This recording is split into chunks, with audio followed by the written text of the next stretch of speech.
Assign asumbium say yade midfield action no free Kessben television yade ebra baby awobia ene anopei ye chechia mo mamu nyina chi ene anopei abusuafo adofo amu ATN ni mo amohwe live ewo DSTV channel 364 pimpim enso ehwe monitor programming ewo Go TV channel 121 mamu nyina kwaba eba program yiso mo amwon kran potem wonyina mutie eye Kessben television eye midfield action programming ewo Kessben 92.9 ye checha munyina nso mo munyina akwa basanso ene ye mamo a mo eye Kessben TV plus mo monitor programming wo ho ne mo amo monitor yen ewo eye Facebook ne YouTube Kessben TV ye mamo nchiaso nkokra ba programming eso.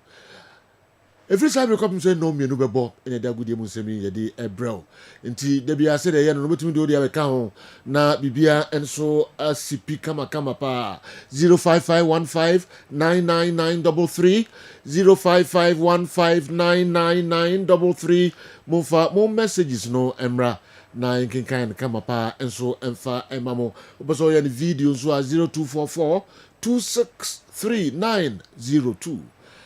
Okay, Emra Sumami Kotoni Montana wana quickly. Yeshe, I'm not in some crowd no de Brayen. Meaning say league matches a best chance here or Europe ni Miami Outdoor weekend, you know, Hunsan some kakra club issues kakra ewo and some penny de atu a Janaja Bicaraga cry near the Hanwa. As a man walking can say World Cup no matches ni be boring papa Tony Montana and the Remy matches better than I say a boring. We any world under 20 championship and so Chile, Africa, Edru finals, Morocco Edru finals. Omo Ashe France aka and number mo timu and 9 penalties after say regulation time no and they 1-1. Ombeshia Argentina final game no and so congratulations Morocco World Cup what we could do semi-final. Say world under 20 could do final. The end koso ye pa o Morocco sano. All right.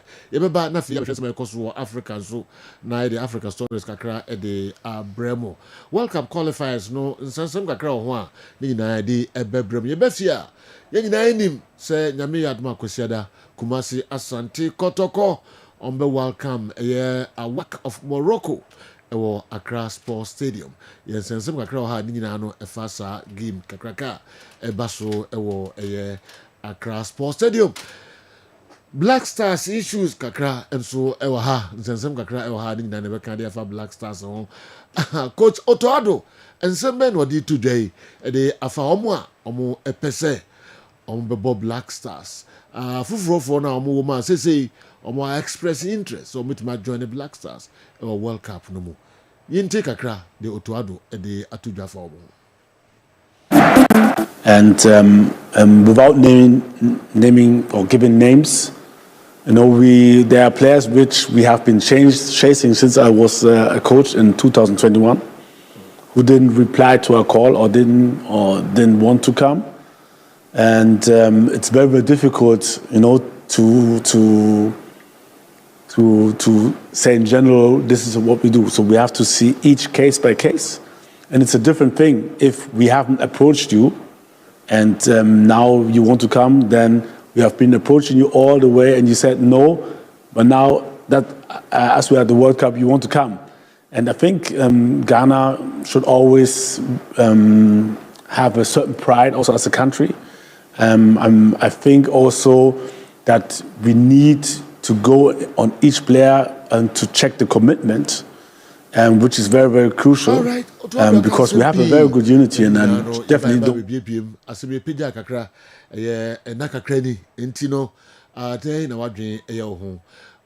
Since 2021, 2021 now, I'm a Black Stars coach.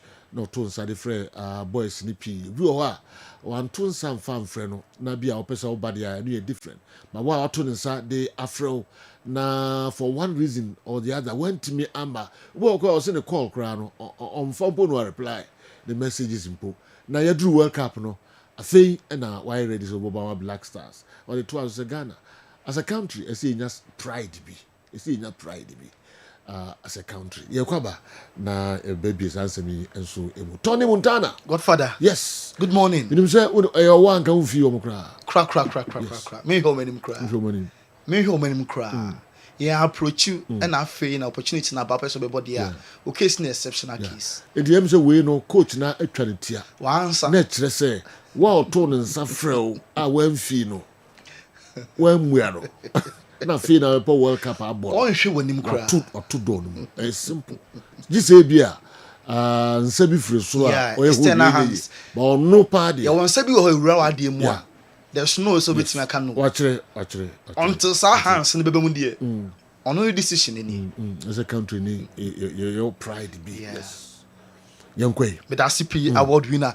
Yeah, metie for NR4 kwa bali into fane hwen sama e so onko for e close. Yanko Chile e ho an award under 20 championship no orokodo enra and semi-finals no eba so na Ghana yentimi qualify name Morocco make Africa so proud because enra omo ajamu take it amoko finals enra omo share France on penalties game no ekowie 1-1 Morocco 1 France 1 penalties a ho hena France elusi 5-4 Emma Morocco 4 etimi qualify Argentina shakabako a Colombia entimi ante or the semi-final 2 final game eba between Morocco and Argentina under 20 World Cup so Chile. Now we say Ghana and African countries no ye share South America for na empempi na enkoye krawo Africa and South America for no abo on 5 occasions only once and under 20 Africa yet me ewiemu nkonimdie na 2025 finals because saying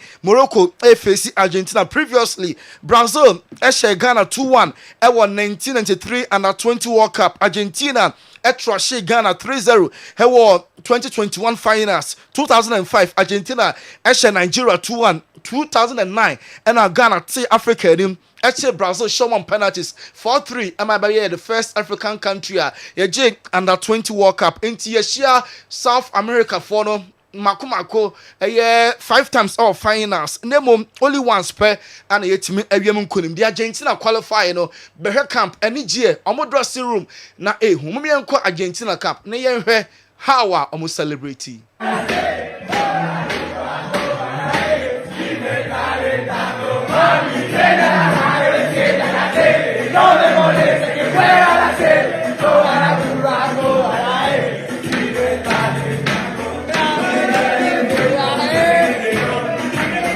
Argentina omo na 20 team no omo Colombia for free mo finals no one year and I'm here our Kessben television so Leo Messi Argentina national team omo main captain and no also the message of congratulations at the abre under 20 team of Argentina all bomb abaso how far omo etimi draw finals no omo any Morocco and so Asia kind yanko Asia na so Christian Pulisic too bad wakokopra for about 3 to 4 weeks today.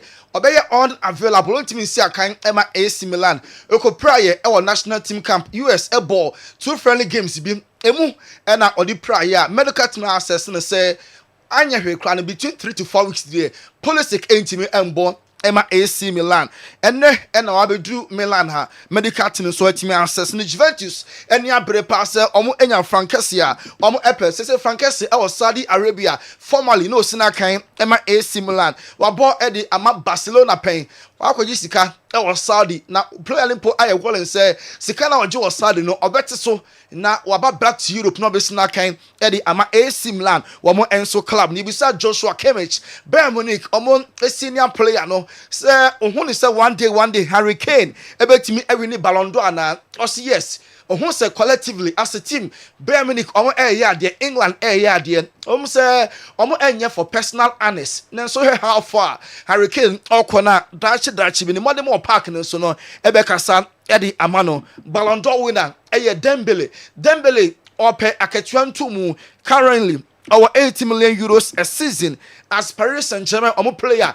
the contract no ebe running out 2028 in lemom oje Ballon d'Or ntino obese PSG for this can be kind of catch you home while brand contract no onion renew ye ope salary increments after say oba the first Paris Saint-Germain player waje Ballon d'Or PSG team there ɔmo enyo madwene sɛ ɔmo de sika ne bi ɛbɛka no ho. Samuel Nasri a former French player or boy heading Emma Man City or send a council ano no sir PSG for also mo hwe na ɔmo de akatua bi ka no ho because for the whole Paris Saint-Germain team now we are the first player waje Ballon d'Or or self at send sika no ɔmo edi bi ɛka no ho. Paris Saint-Germain ɛbɛbɔ Friday or French Ligue 1 Luis Enrique Ebeshia Strasbourg club no na 2 players bi a ɔhwɛ so betime si akan Desiree Doué ene Dembele ɔhwɛ sesa 2 players no make injury 10 na ɔma besuma kan ama Paris Saint-Germain Friday ɔkyena wɔmo ene Strasbourg ana airball William Pacho PSG ɔmo a defender ne contract no PSG for ama no a new deal so I extend na enkowie until June 2031 agreement na there obenya reach akasa boy no e de pen ABC paper so na officially why extending the contract with Paris Saint-Germain omo e club no Mike Mignon akasa tia a similar game Serie A in December omebo Australia wa abram ni komu AC akan La Liga America Miami eho and Barca ne Villarreal match no ebeko so na okwa Italy so another game ambebo overseas abroad komu and AC Milan goalkeeper Emma Milan Mike Mignon say Serie A Italian league any can say etra the shores of Italy match no and for so be any so yanjiri players o mapomo de ho ase sika nkwan ana ye adwene ho goalkeeper no enso akasa edi etia Jorginho former Chelsea player na wakasa or say player on the next year who's a player no extraordinary Eden Hazard was Hazard the best player on me no Esia kind park so na Hazard and person could be winning Ballon d'Or ka barana ka come on winning Ballon d'Or na ka obi also who any player on the next year kind the same team na as good or as talented natural no even ball to say Eden Hazard where and some Jorginho or no and so Eddie Atujwa other goal say comparison no na so call for Ekeka so the new partnership one former with Kylian Mbappe no yeah they toto Ronaldo hene Mesut Ozil or say Debbie baby I'm make a comparison there I know a whole team na ball and individuals mad for ne kosi akan ne kwan say single 2 players out say na sister oye e boy Mbappe and ekita team no a collective effort na omunyina e deliver e wo Real Madrid so ye Endrick on pese obefri Madrid ani manimu ya nemom se niema remaining say ya dia any oni option bia so obekọ yate say so many of the premiership clubs no okọ France so a Olympic Marseille e de omo offer ba say omunya on loan omo epe nanso madfo ebe pese ball ni be stay Spain hwa na wabolo na watimi again match experience na subsequent Latina sina kan the Amalos Blancos omo club no FC Barcelona Juventus and Arsenal so much interested Juve I'm player canan hear this talented boy na okita ball na ayane who very young guy na ne money monty Arsenal Pen Chelsea Pen FC Barcelona the omo hajima omo Kenya Yeldos nso a omo Pen ye pa Andrew Lolin Real Madrid omo number 2 no Arsenal for a drop plan say in case say omo lose Emiliano Martinez Dibu Martinez every Aston Villa club ni mu kwa ene Real Madrid omo number 2 Andrew Lolin any goalkeeper mu gidi pa say obe the perfect fit na wabe replace Emiliano Dibu Martinez Aston Villa omo goalkeeping department Eric Dyer and Eric Garcia Barcelona omo defender also think of for steady Barca team na last season omo G League no ama season Barca for brepa na Barca for no so for mo ho adwene se omo be so mo nsa omo be very very aggressive games aka no Barca for be ball and your day pass say there as a high line na Barca for ball na omo opponent atiesi omachi na omayo mu defe say the Sevilla for eshomo by 4 goals to 1 Barca for best somonsa na omakomu and your day so ye papa na Eric Garcia ya Chelsea for show interest only mu so Premier League no onye new Arsenal campaign e the Ama City pen enti onye hoho e Premier League no Chelsea for say the contract no omo monitor the contract e be next year e wu pe ombeba room na omo afa Garcia Eric as a free agent na omesina kan emfa Chelsea Inigo Martinez former Barca omo defender say so obo El Al Nassr on Ronaldo and the team ɔse na onim se Ronaldo openi pasa from afar obeka se Ronaldo ne hunu mu bɔn no onye obia ni nsɛm ɛwɔ ka mo nkɔfo hoforo ɔse de Ronaldo ho asere no ɛbɛbere wa adwene no nti ase so na ha wa Ronaldo agina tum ewo Cameroon anasa no ono nkasa wansusu da owi no de so se monitor Spanish La Liga na pa ye wo se Barca for eda second league no Madrid na eda first na so yemmonwie no na FC Barcelona for na La Liga no omo enso atimi agesi omo na so Marc-Andre ter Stegen was started ne recovery no wawie kakra or ben so beda go say gym work ana goalkeeper no ono enso eye na Marc-Andre ter Stegen January yetete sanka offers eba kobetimi every Barca nanso Barca ne de on be so be free hole January offer bia ba onye na adwene da say ono enso ebetimi every FC Barcelona wo mom club ne Nicole Lamine Yamal girlfriend on the Nicole training grounds enra na nkofo pi ka ho nsem Nikki say Lamine Yamal ne hu ne sa no on the field or a super player wo ball juma pa de wi a osi dazzle e wo park so twetwe nkofo moto si form no sapepepe e na wo passo Lamine Yamal oye tinimode mo no Lamine enya park so nko awo on bed so oye brutal Lamine girlfriend no e na mo hwe no e wo Kessben television so we eso ane ejina ne akopem sign aso na akofa agan cements vital e draw way Aja was Pimumi enko na yenti omudwadiye. Mi aboa no. Sa everyone was so ka ho asemi cement vital herbal mixture and then the capsules no. E yeduru a yeduma wontini mu. Eduru uyo obi a sabi o mema sem eda from tinkeja. Be man ntimi man mu so kra.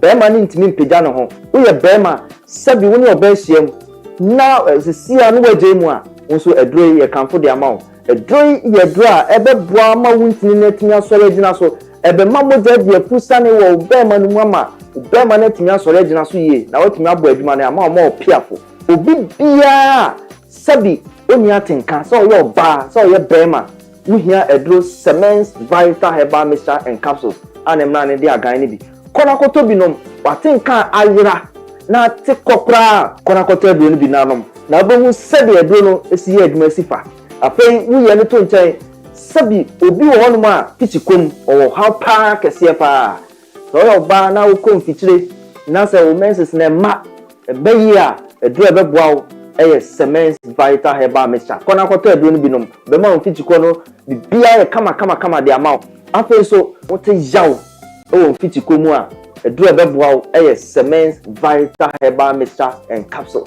afa so obi wo ma sabi wo akoja ne nan no na bo de etire we oba na tisa de bia hu moja no tiemiye pa se moja no ye gon bright red we make us a bright red and na say do betima abo ama moja ni nyina to atwa e de ama okra afa so obi so a sabi ne to ase twetwe no we ni kan say sciatica wo sciatica e de betima abo ama yawo ne twetwe na wo ni nyina etimi ati akokra no e ye agan cement vital herbal mixture and capsules edro no eye adwuma wontini mu na enuane no bi wedro we mu a eboa pa ye fen nitric oxide say nitric oxide no unya eba onipadua ma enti bi emu asi enti na akatare ba bebiem ba be hu ntini ama ntini metuna da wo modi atime de apusane usisi ena ya ye neurotransmitters a sonifree adwen no ho ena eba eno na se obi te jawa na se pains bi mu a na sa neurotransmitter no etimi ababeboa ama pain na se yaw no etimi akofom edrei ewo nyane no bi wo mu a etimi release neurotransmitter ye friend endorphin na sa endorphin ne ba se usisi ena yaw jaw na wote no ewo usisi mu no edrei eba be stop ni nyina yisu dopamine na be yi yaw ni nyina firi wo ko e de amount enti so sisi ya ebi o so onum eya agan cement vital herbal mixture and capsules edrei age award yenim de ye ka ho asem no 2022 best waist pain product of the year 2023 edrei age award efasisi ya de ho 2024 ye sa hwani mu sa afie di anim nyina so ye be sa age award no wo ye bema na wo pese unyina so no gina so peme wabla obenu medro no sima kakra bi ati a free number no a egu screen ase no o free number na ye be no be kasa kama ni ato se do be sia no maduro no na emi na atumi aboa ama bibia ye kama ma o afen so ba bia be nya bia to no ye di good screen so na mom tie ni ye pa se wo kumase ene ne patem wo store wo person to be ton a ba bia e di kan PFA pharmacy New Road Junction wana PFA pharmacy o store kese a wo be nya be bia tu ho no akwakoton afen Colinac ewo Ashtown oni Dani Herba obi nyina wa Ashtown ko ho Fredimens eso okay o ono so be na obi ato afen so Sambora ewo Kagetia Gate 3 no opposite pe edron edra eba beboa eyi sa o hawe nyina fi wa kwa ma o enti pe bi achi kwan to agan a etrese ejan no pedito na enkotote e ma na so nya wa ho odin pepepe edama Cement vital mommy enkopa agan ni bi na M1 ye papa pemisan ye beda masipi yentro so awa mononim nsema Chelsea weekend we omo Nottingham Forest Reece James captain Emma Chelsea otimi ameki injury return weekend we osi akan Emma Chelsea any game number 200 for the club into special game for Reece James said them here our Kessben television. So Mike Menyo told you say Chelsea and Yabre pass January one more at the but then so you much say Enzo Maresca on your na that so best goalkeeper 2 goalkeepers or one especially Robert Sanchez na Nigen Hopa onye na adwene da say January or the new goalkeeper enso ebeba Copa Mepra yebehu na just somewhere around next month games are obemersen e Chelsea Nottingham Forest away game omo airborne Ayas in the Champions League, Sunderland, Carabao Cup, omo any one toners ebebo ni nyina no nya dia Kopama ebetimi esia kan Christian Mosquera Arsenal for defender omo follow from Valencia Spain na Obama Spain omo youth team no yesi adwen sesan aba ni parents every Colombia enti osanso kita Colombian passport obetimi abo e ama Colombia omo main national team you can win Liverpool and Man United game no so one player or decisive about the big game for Liverpool Mo Salah ne records against bigger clubs no only Man United abo on 6 washe 6 goals at United 6 assists washe 12 goals at Spurs with 4 assists 11 goals with 4 assists against Arsenal 9 goals 6 assists against Manchester City against Chelsea or 5 goals 4 assists and team against some big clubs our 74 goal contribution goals and assists we can win Salah ebetimi prove decisive na look sure akasa area for game Barcelona Man United defender no say after international break United say game way womo ebetimi edi nkunim. That's all now for as we sit here. I think our aims have to be, win the next game.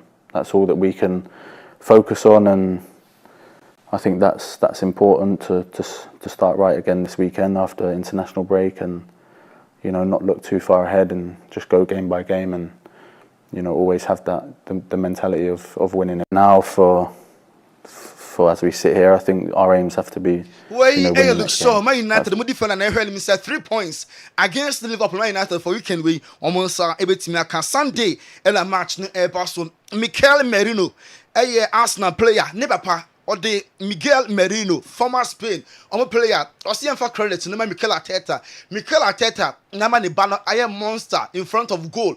Or one the Ben penalty box, no, Yahuno soon for both club and then the country. Nibano 6 goals and throughout the World Cup qualifier, Spain qualifier, no, Utiminete, Ebois or moi, or the credit to no Emma Mikel Arteta. Liverpool percent, or more Elande, the biggest Premier League record about a shirt sponsor or any standard chartered aiding Como for a season 70 million pounds after and 2 parties no rich agreement. Miller's Keke said there was so much freedom about our national team now ultimate overlap. Then so what Liverpool restrictions no endorse and a slot on person or be expressing hosa and unti na our national team uniform was to change time no ball at the Emma Liverpool club no. Alexis McAllister said must win against Man United international breakaway or she 2 goals at Argentina weekend way one more any Man United airborne or her so between a couple of goals at Liverpool and so club no Jack Grealish and FNM Renti, loan now all bought for Everton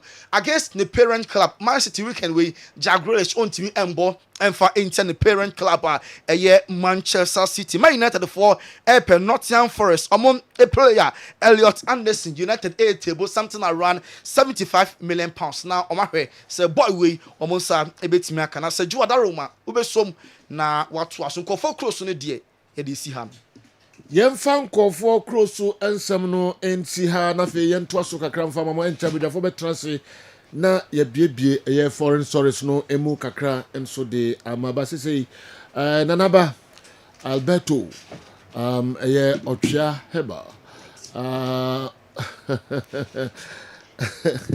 na ɛde sɛ Awurade Nyankopɔn gusu hwɛ da bia meti din no edini de minim sa Alberto no wadi uboni bi ana mbese mbese din ma wa onzi ye woni pa bi wani bintimi mfiri wanu mu da ni ye binti enye boy bi anya me boni sa ni Alberto kro de me pena hwe no Alberto kro no pena hwe no okay ana ma confuse ni friend say Alberto ye a Gentleman Dental Clinic PRO nti fachame na bande say okay ohine ba ni na adekro ene me pe onu mum na igani sure yonkwe the pride of amango hu se me no say anu mani age ne sa na sa ye weekends you cry de na just ampaya na etwa enje easy cry ya wada mpacho enye weekend ene ko weekend mu anu no fasunko ye bibia Ojo bamena wasi arope na menye bre na menchia ahwefo ene etiefo omanya bre no maje ebre na omohwe Kessben television no omasungusu a omutie Kessben FM na memfa enchia emu oden emfri Divine Hope Herbal Center asoye emre saadofo nyina so na afei mem kanchire omu se Divine Hope Herbal Center asoye ne wokumase ha macro abusuakuru junction the whole Kumasi abro senimu ɛhɔ na Divine Hope Herbal Center yakofa adura ye friend wo twea herbal powder aba no ɛhɔ na asoye kese no ɛwɔ odofo numbers no any good screens ni so no ebia na brand intimate me ama o yade so e brand intimate ebia mentime ama o location no fa numbers no na da bia ye tena ha ye de ye sama ye kane se yade bia wo de wo twea herbal powder treat no ye wo kwanya ye fa so ye kyerɛw ma wo so onum aduro no ema yen enu nti oma omanya adaje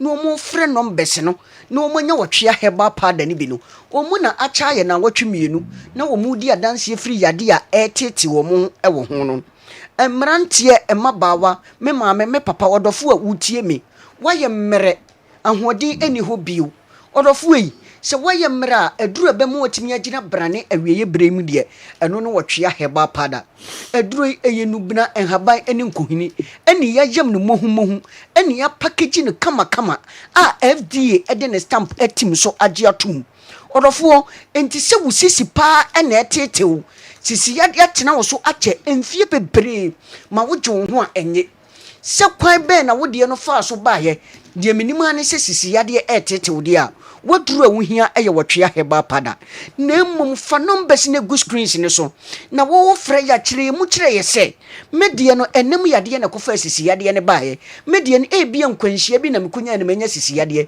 medie no ebia eyemfie bi a maduru na akofa sisi yade no aba obedie so eye abusua yade wonyamfie aduana mfie aduana numu ekwa ubonse abusua no ubonse sebi omusisi na echim odofo yi ekwan a wode ne fa so baaye bia no ofa ye numbers na frɛ wo se kwan we na fa so bae because kwan bi e fa so bae wo kwan ye fa so a ye kyerɛ ma wi so wo twea heba pada ne maye na wodi sa kwan no so maye acha ye na wo twemiensa afesisi yade a etete wo no wo fa no anopa wo fa no anwumere etoa so na wo twemiensa o bede wo ho afisisi yade no ho na afi wo begina brane se wo ba ana bema tienie emema bebre aye mmere ena yanum nnuroi enu omugusuo China fo nnuroi enu omugusuo enu omunum odofo yi se wo beye mmere ne sesisi yade enti ene wabeye mere ne ma to di Mr 2 minutes dia odofo wadura wo hia ye wotwea heba pada aduro wei esa wo yade no na ma wagina brane se bema ana oba bema yi so waye mra enkopepe aphrodisiac bia no no hwehwe wotwea heba pada abre sisi yade etetew ne ye be kire wo kwanya wo be faso a wo benum wotwea heba pada no abra wo kire ye kwanya wo fa so a wo sisi yade no nyaaye se wo de ne ye adwumaden na akofa ba wo frɛ na wo kire mu kire ya ne ye so ya kire wo kwanya wo be faso a wo benum wotwea heba pada ya mana na afi wonum na anopa baako na onum anwumre baako a acha ye na wotwe miensa sisi yade ete wo so no eba abigyaw afi obedie ye koko nti wadofo bi tie misesi yi sebe hwe na wo hwem ne kura no onhum ye na nisu ye ne wisi odofo koko ama wo pose wani odofo yi koko ama wo yafunu bom se enka ne sebe tete wo Pentecost ban no ye won kurase no bo so kunkunkum odofo koko ni woni pa bie no a woni koko seniors da bia ye sori a ye didi a ye nom no na emom de ne baboro so a na abaye yade abetena ni padua nim enti se koko na abetena wo so wache odofo wadura wo hia aye wotwea heba pada ekwan bia wo de no afa so aduru biara wo de wonya wotwea heba pada ne bia wo se medie no odofo ebia me jame na ya na me kokobo eba ebia me de sebe me blidi ebia me de me dware ya na me ho eya me hene wo de no sebe agu widiem wo te compound house abrantie wontimi ngro ni padua no efiri se koko na agu hu prekesen afi oba wantwi ponso wontimi mpie koko na age wani maboso a wo de pe wotwea heba pada ne bi na fa ye numbers ne go screens ne so no numbers ne eya miensa tie ni ye eya no miensa de wo be fa wo be fire bi benya daage ne agebre a kire wo se de be ya wo benum wotwea heba pada na maye wodofo tie ni enkoto baako penum na wonum wia waka kyam se me nom baako no manhu hwe da bi aduro ye fa no anopa baako anwumre baako acha ye na wotwe miensa yade a wodi treat bia no ewo se wode ho obi ada duro so bebro 10 years wanum nuro na still na yade yi etene so ene ye hye ne nkura se kosonom me se ye duro wonum toa so bebo so miensa na wanhu nsunsanso bi wo yade na wode sana me se gyanom wei eye purely organic chemical bi anim we eyenubna ehaban enkohini ne yayam na duro yi ade baako ewom ni se metima ka se yenko ye duro ene aduro a wode sa koko a mehu se enka we empege wotwea heba pada empege enti se wo kɔ adwuma wobetima anom akɔ se ba bia wo pese wo kɔtena kam wobetimi anom akɔ tienie na esa wo yade tu koko na se no na ma wagina brane se oba ana bema abrantie tie aduro enchiri hwe de echiri se obeto na ade akogu wo na wanom tie enchiri hwe menka se enchiri hwe nti na no abrantie bi frɛ me wase afi oko sport bi tie ni de onum bia betimi de anom ni nyina sa kɔ ni padua nim menka se enchiri hwe so enkoye bi okoto apetition wo de frae na onum ye se ade gina so wo je ne ho a enye enchiri hwe nti eniema bi wo ho anam de wo no da bi frɛ ye ne enchiri wo ki bi na fa kan wotwea no ho na gina brane abra esa wo yade no sebe woto asintini na etwen besi wo nantu mesi ye paachi ho no ye wade bi da ho akwese broni se ye frɛ ne dix na saade na eda ye paachi ho no eno na se nerves no ebe mia na compress na to a certain level a ubehu se afei ama woto asintini no na etwen wa besi wo nantu wodofo yi se sciatica yade na etetewa waduro wo hia eye wotwea heba pada obi tina se no wo sori no wo tu ahwe obi se menan aye titiriti obi se mensa aye titiriti odofo e waduru awuhia aye wotwea heba pada te se nka meti ha meka sei ebre no so na me sori anka wo sori a gisi e bobo ni twobo yansa na yapagya na si afira kunwa meti so yi so odofo yi hwehwe wotwea heba pada akiri kwan abra siatika yade etetew afi wodie no ye osa etetew wo yafuru no ma yekuro esi obi akika se wogye ne ho enye wodidi obunse ne boa no na yere tan aduane ni gyinagyina ho won peliver so to be anoma aduane no obunse egyinagyina ne bo wogye ne ho enye toda bia na ma wo fi sebe afie na wo fi no obunse emoja ewo fie nim etimi ma wo joints eye wo ya osa ye yade bia eha adwene papa wodofo se wonya bia wodura wo hia wotwea heba pada na wonya bia wo se medie ne eye wo sa ekwan be na memfa so amenyi so wotwea heba pada no ye benya adaje agebre akyerew meka se enu anajo abrantie bi kodai wonya baifo wankwa atuo nso wana adai abrantia kan siliama adeache wa dwonso babrebo mpre dunum ansa na adeache acha yesimedu gisa abrantia sore eba dwonso wo dwonso wo tinka sebe dwonso na wa dwonso awie no sebe ebia kana ya ase wo chimansa na dwonso na ba bo se to da bia sebe wo de bema na be hye boxem na dwonso ne nam no obeku nipam na ne ho age dwonso abrantie we bon ka yese me papa yi wo prostrate no wo dwonso twa no wo how be eba ho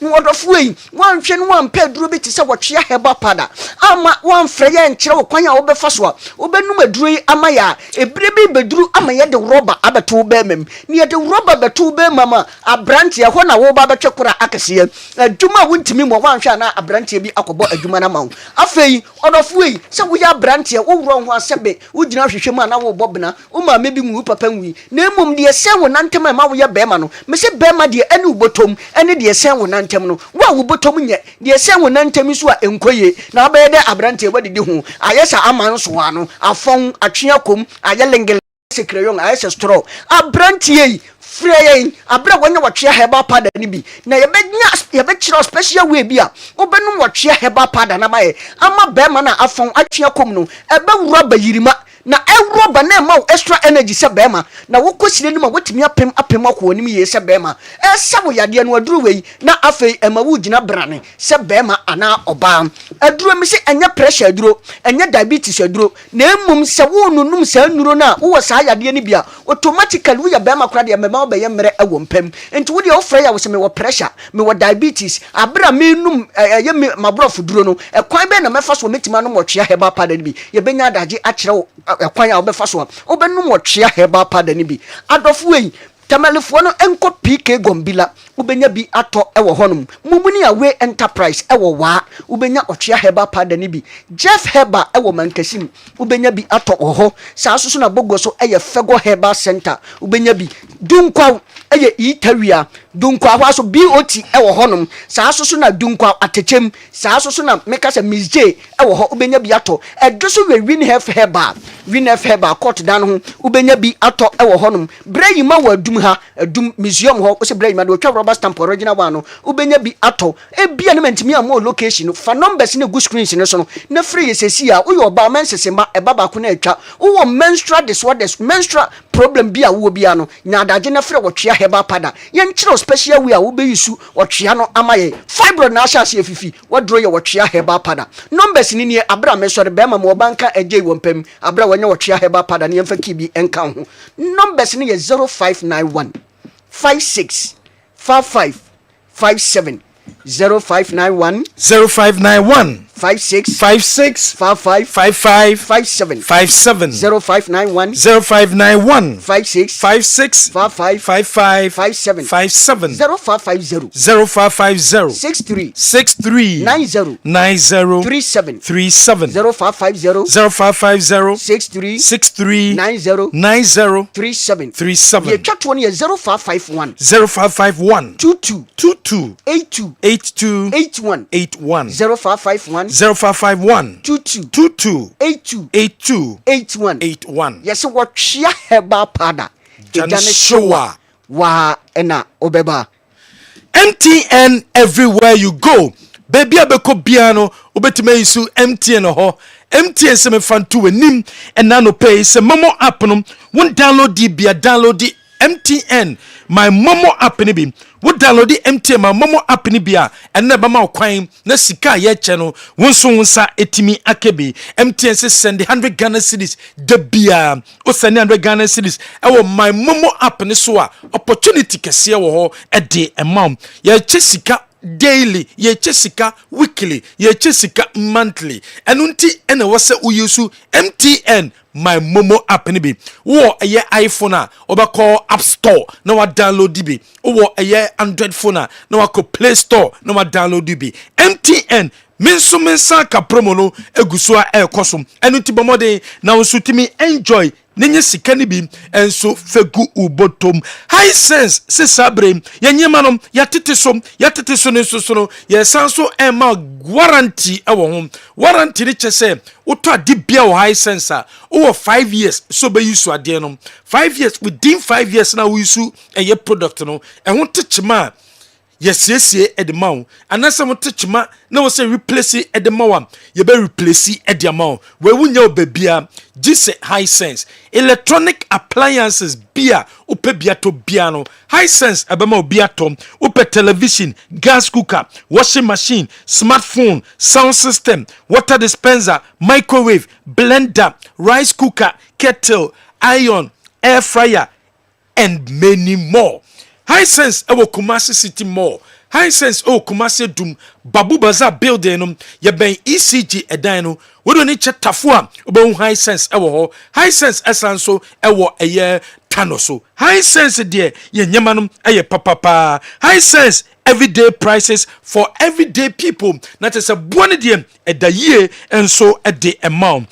Bomode na kope ye chira kwan niema nyama papa ni bi enso ento Dr. Amegashi for any check Dr. Amegashi na sweye Dr. Amegashi wo no asweye na kwa yare bi ha obia no obeboa no wetu asem ede amount ni titu wo bia wo arthritis wo hypertension wo stroke wo eye heart problem wo mpamagudie mu yare bi gonorrhea syphilis and wakwakunya anase empomogudie no kran onya ade wobeboa obema no so kran no fon na efon when yare ema na efon anase wo no entimi nya kese emfa mawo awo na ope Dr. Amegashi Spiritual Home and Healing Center a bus spiritual aspect so a wobeboa a bus yede haban kan niamao eye ayare sanso a obenya awo Dr. Amegashi na so ye ne number ne friend intentem 0547 044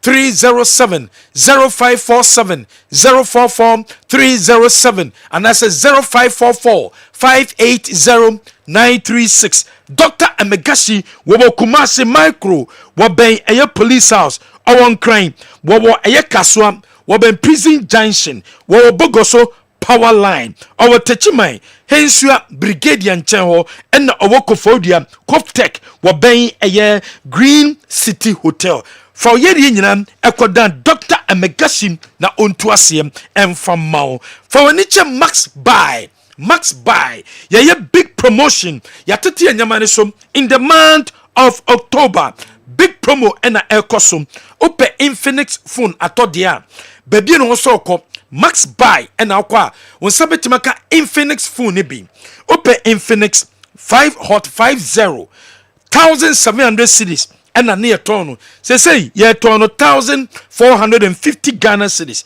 Infinix hot 50 Pro Plus and no near ton 2240 say ye ton 1999 Infinix 9H and that's Infinix Smart 9HD and no near ton 1002 ya tesom at about 930 umpewe na pedem Infinix phone kwa and a pebiato dear Max buy and also share chirakwan apart from enum in the month of October to a fridge to AC to television ni encho kettle enka home ewo yaseye we October bosom ne ba na wie ya aba na wie ye your branch ewo Takrade Cape Coast Brekum Koforidia ene wo branch ensom ewo Swadro Kumasi ba ye wadum ye ne Topman shoes edi hwe animu Kumasi ye wadum ye ne Malcolm edi hwe animu Kumasi o PZ ye taxi rank Max buy there nyama papa ena akwa obenya big promo no so ekoso ye number ne 0544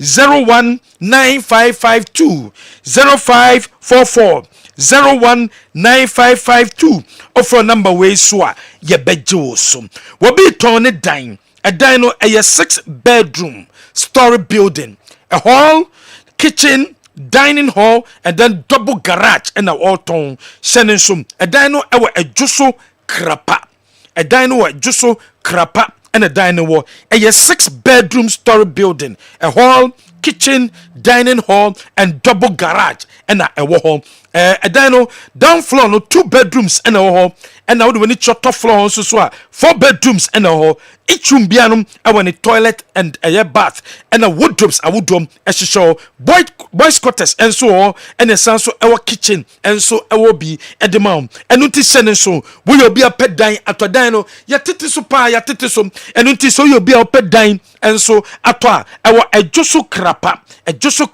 16 avenue aye ben aye metro fm road ni so ye number aye 0550 200 667 0550 200 667 and that's 0200 808000 0200 808000 frɛ your number we so yɛno bɛdi nkɔmmɔm ne aboa mansa etimi akadan no Ghana Herb ɛna wɔn di executive herbal hospital no ɛde abɛdwa so executive herbal hospital no ɛwɔ sepedote ahemfie yɛne sepedote ahemfie ɛna di nhwɛnimu ɛnu nti sese yɛyɛ dwumadie soronko free screening ɛne yɛyɛ ɛde ama wo obi a opɛ sɛ ɔhwɛ prostate ne sɛ ne sitie odunso twa no sɛ ne sitie na daakye wantimi ankonya prostate enlargement anaso ankonya prostate cancer ɛno nti ɛna ɔsɛ ɔkɔ na akɔ check prostate no ɛyɛ free obɛsɛ ɔba ne check kidney ɛyɛ free o check liver ɛyɛ free o stomach o yemadeɛ no obɛsɛ check nyɛma ɛwɔ no sɛ the year ɛyɛ free o womb no awomba yare bi o ma na bra na be check yan scan ne yanhwɛ maw ɛyɛ free typhoid ɛyɛ free diabetes mendidi bra yɛbɛ testill hypertension ɛna awɔ anasɛ BMI assessment ɛna bɛsɛ yɛde ma wa Ghana Herb Executive Herbal Hospital ɛna wɔsɛ wokɔ yɛ number ne 0240 211 709 0240 211 709 offer number way so a yɛbɛgye osum na nkomo bia wo bia no yɛne wo enso edi Kingdom Herbal Center Herbal Center at the Kingdom Garlic Bitters and Kingdom Garlic Capsules no at the abedwaso one of Kingdom Garlic Capsules and as any bitters na a boost immune system no and must stress a breath when I take a Caribbean so when I'm your basabas yifrio at the mouth arthritis when nipediano ayetitriti hypertension and how stroke na or heart problem cholesterol and how no Kingdom Garlic Capsules Kingdom Garlic Bitters na ensolve sa problem yi enfama ye the Kingdom Ginseng Power e de abedwa so usisi yare no ebekọ impamo gudie na wonya de no ebekọ e de amaw ebesan so boama bema woni obehiem a enigiaba e de amaw ye san so the tremendous capsules e de abedwa so kope tremendous capsules ni bi nanom woba besia e so siesie ho ye enya watade hyem e na kyese we siesie ho wakosie kuma ho pampan na free oba no enkoyie bomade kope tremendous capsules nanom we yendura Kingdom Herbal Center and a day abedwaso your number is 0597 298 855 0597 298 855 offer number we swam yabejoso Gentleman Dental Clinic Limited Gentleman Dental Clinic Limited a simple problem bia wo bia no fagoda gentleman uti o sabre eyo so teeth no ni problem wom konyenye examination and formal ye show teeth no se problem bia enimu a wo bia pese ye RCT root canal treatment obese ye obia gentleman ebehwe e de mam wo teeth no bese scaling nyema hyehyem obese scale so ne yi nyema ne frifrim ye we a polish e de mam Gentleman Dental Clinic ebeye e de mam extraction and abesa we teeth whitening and abesa we anana wo teeth no anhyehyɛ ye wo pese show braces necessary Gentleman Dental Clinic Limited wo teeth no etu anasa unya ka kwanhia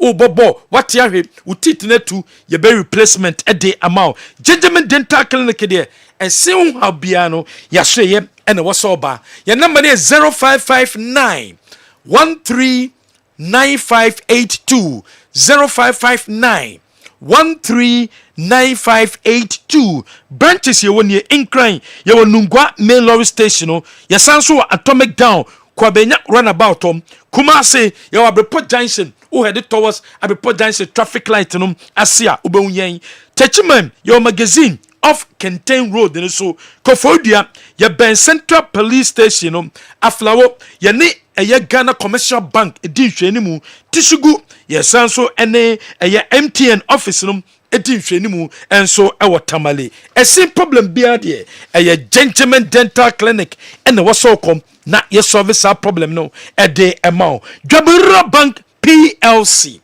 Dwabura Banks ɛde asempa loan no ɛde abɛdwa so kɔpɛ asempa loan ni bi woyɛ dwuma ɛwɔ magazine wohia sɛ ɔbɛkɔ akɔfa nneɛma aba abɛtɔn anaasɛ woyɛ dwuma ɛwɔ safo fitam wohia sika fakɔ dan asempa loan ɛwɔ Dwabura Bank anaasɛ woyɛ clothing and textile wode nneɛma fiama no ne ba wokɔyi nneɛma no ɛyɛ problem ɛde ma wɔ a bɔmɔde kɔpɛ asempa loan ni bi no collateral no commitment fee no hidden charges application pɛ na instantly na unsa etimi aka loan no wabatampa loan scheme enso hom wabatampa loan scheme ne beboa wo ye oba ye nuanom manum ye yerenom ye girlfriends mo ye adwuma e was ye dwom mo ye adwuma e was shops awodo uye sika obatampa loan scheme no ena wo so kopa bi savings account current account microfinance shares susu dachinti investment account group loan fixed deposit ni nyina bi e wo Dwabura Bank your branches awodo Ejuso Roman Hill Adesiman Pankronom Magazine Abuasom Fumeswa Onye Sipetimpong Bon Redjabe and ye be a new branch and so ewa tonsu eye market no encha ope Dwabura Bank na usikasem ebeko ye ede amount Hebaso Company Limited ede Hebaso criminal ede abedwaso kope Hebaso criminal bi apply criminal bi e penis no home after 30 minutes kona ko washe o washi wia na chese bedroom saboni oba no e ba behiem bema ho bantam bema ntimi satisfy oba bema ne obehiem a enije bi ambem Hebaso Company Limited Hebaso criminal enne wo se wo use wo use a ebebo wo ye papapam amasa problem na o face no eso atwa ede amount any drug store chemical shop bi abeko bia no obenya bia to okoni wanya bia na wafrɛ yɛn ɛwɔ number we so 0244750510 Ejaba Jewelry Ejaba ɛwɔ Pempe the 2nd Street Edum Ejaba Aston traffic light na say ade bi edi gold aye bia no opɛ bia to a for wani che Ejaba white gold anase yellow gold Ejaba ena beboa ama wonsa etimi akebi wobi so to ne dan e wohwim of Barikesi Road ohwim of Barikesi Road aya 6 bedroom ena otom weno e wohwim of Barikesi Road ene ti sene so edan bia no yatum taps edan bia no bibia wom ukoma na akotenem eno so betima frɛ yan our number way so 0546 478289 offer number way so a yebejosu general. Okay.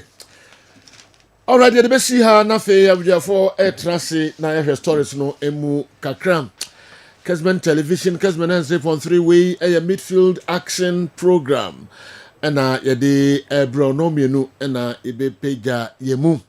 Then episode the ebeka on lines na me boy no eno ena di eye adwuma 05515 99933 05515999933 and any WhatsApp line which me do messages no afaso de abre yen send wadwin eyo efa the Otto Ado head coach Emma the Black Stars or the atu jafa players are say almost ready to play for the Black Stars no wakasa kakra de afa ho Jambi Karaga and so small they atu just a World Cup no matches be ebeye boring ye papa send awadwe asi ayo efa ho o se Kessben and Uzbekistan and afi Tunisia and Jordan so much matches no Uzbekistan and Kessben Tunisia Jordan any other matches was a very boring pa ewo World Cup kensi ahodo no eho na fi Otto Ado ya no so send wadwe yo na fi yankin kan kakra bi abudafo aba na omo so ntetro madwen ansana the issues no ankasa at home. Please, have you guys noticed that our senior national team will struggle for talent when this current crop of players fade away years to come? Rantia hine kwaku edwe ifri laboni na abre ye anopay sa na hu no our senior national team, the Black Stars, will struggle for talent when these crop of players fade away years to come. So, Okay, di enti na wo kasa na odu nchechire mu no enso aka ho de abrɛ. Ma menko Master Elias Tafo Adabraka wona de we about good morning. Help me wish my boy happy birthday Halil Rahman KNUST Telecom Communication. Okay. Masphobian, right? Okay, my wish you a happy birthday. Yeah, sure. Others no birthday with the letter. I can home answer. Me who say no so to so ewa hapa. My name komoka kransa. I strongly believe that Real Madrid will go for Haaland. Okay, whether they sell Vini or not, they shouldn't sign Jude and Haaland at the same time. Oh, okay. Now it's going to cost us if we decide to go for him. Bonsu, if we mem Kumasi. MIM from Imim Kumasi. Kumasi Mimwa. Okay. All right. Nah, and also, I don't know. Yan Sante, a coach Otto Ado Ebium. We will look at each case one by one, and without naming or giving names. You know, there are players which we have been chasing since I was a coach in 2021. Who didn't reply to our call or didn't want to come, and it's very, very difficult, you know, to say in general this is what we do. So we have to see each case by case, and it's a different thing if we haven't approached you, and now you want to come. Then we have been approaching you all the way, and you said no, but now that as we are at the World Cup, you want to come. And I think Ghana should always have a certain pride also as a country. I think also that we need to go on each player and to check the commitment, which is very, very crucial because we have a very good unity and I definitely don't want to destroy this with bringing players in who don't have the commitment. So commitment has to be first. And then from there, we will see if anyone shows in the next 6, 7, 8 months from his performance, but also from commitments that he wants to play for Ghana, then we are always open. In general, we will look at each case one by one, and without naming or giving names. You know, there are players which we have been changed. Oh, okay. The coach Otto Ado and some no. Minima de mama kwaba mra program yi so na fi quickly yɛnhwem kakra kwa make me so de bɛka ne local service no coach what try tia na doc yes ese wa bɔ kwan kakra so ato sa okay yes ne din kan no say ya bɔ World Cup qualifiers ne ewie obeye Ghana coach way back 2021 there are players on no mo din koma say omebo ma Ghana waka bi o ma amuya no idru baby okro frɛ o ma ne call kro mu mfa na eneya ya bɔ qualifiers area ye qualify ne ekobo World Cup no eno na also beba say nipa no no feel so nya de say ye be frɛ because o my Ghana no should have some level of pride so yensu yenya pride kakra say yenye falasa akeke say ye ko World Cup brabe ye wa nye edrusi e kwa fe de osu ni obeba omon boy no yem paper bi inform nto ne mra ono to ado feel say it's not right we no say from the next 5, 6, 7 months to the World Cup omo check commitment level na enye en block so obi bia yem fan say wa mobi ana oye you know oma nemum ebeye kan ba ko na o kan reason o san e kan bium say omo de ya me frɛ omo na sisi omo so omo ye ready no and the only problem me da say ya anko ne ho se bebo ena nipa na nka se oma such a person no say ne o ya ade a no so obebo a eno the only problem. General, I think I've made this comment that has been my position from day one. Say you invite we a foreign you Ghana ni ana ona na o papa o mame enchi efri Ghana ubobo no amonone unimbo Ghana ma o hose epew but the near ye be qualify for World Cup ya qualify for World Cup ye be ya hobo aboa akoi wa ma yaso ate sɛ wo bɛbɔ ye hwɛ o modern mo na e wo soro baabi a wo bɔ no omo bɔ ye no e de qualify no wo modern mo no wo soro sin wo mo a for me there is nothing wrong with giving chance to such players. My major worry is what Otuado said, and I think I support him 100%. That you were called. Akwanya ni me na me coach brabebo ma ye ready. Wo se onye Ghana ni wo mpene wo mebo. Wani hwe ba bi fufuro. Ye qualify we na so beba. Eno de nyame anim ni nipa anim ni. Eni kwan se ye ma ye ho kwan na nipa bi fa ye falas happen. You get people who will give examples of Kevin Prince Boateng. We started somewhere and later and son all bani ade. I think that assuming something even went wrong at that time, it can't be repeated always. For me, I agree with Otuado, and Edu Baby say the powers that be also could have their influence and interests. First of all, we are not 100% certain. I'm saying not 100% certain. So Otuado never a head coach at the World Cup. But as it stands, is the head coach. And Obianim say he continues to be a head coach because the contract and sign until whatever happens. There are a lot of suggestions. Also trying to beef up the technical direction. The most popular suggestion now is not to sack him by him beefing the squad. And no any grounds. But general, I'm thinking that whichever big hands that is somewhere, selection of players should be the priority. And as I say, head coach, technical team no, enya say kesiye pa ewum ansani ajatum. Because imagine, say player, head coach, atuka anawafa play na ba wanu abekasa, wo se wo mama Ghana. Afe the coach ni frɛ okra wonfa. Afe wo mumu frɛ. Yes, I've heard comments by some experienced journalists talking about the desire of some of these guys to say Ombebodi Ghana. I've heard commentary of people criticizing said journalists. I think that they are not being fair on the journalists because Metiha is a chance me interview Hudson Odoi. Me chance me interview Edin Ketia about availability. I will do. But I don't think the problem comes up when people would want to lobby and try to force it on the team. That is the problem. But I don't see anything wrong with the journalists getting the chance to talk to some of these players and telling people what they are saying. Okay. Yeah. In general, Right. me comment. I think Oduado is spot on. Near your friend now, Okas Woma, or me and Koya work up. Okay. Near young friend that, ne also or available, near fees and the modern more was roba or bebueno. We should give such a person a chance. All right. Tiawa. Okay.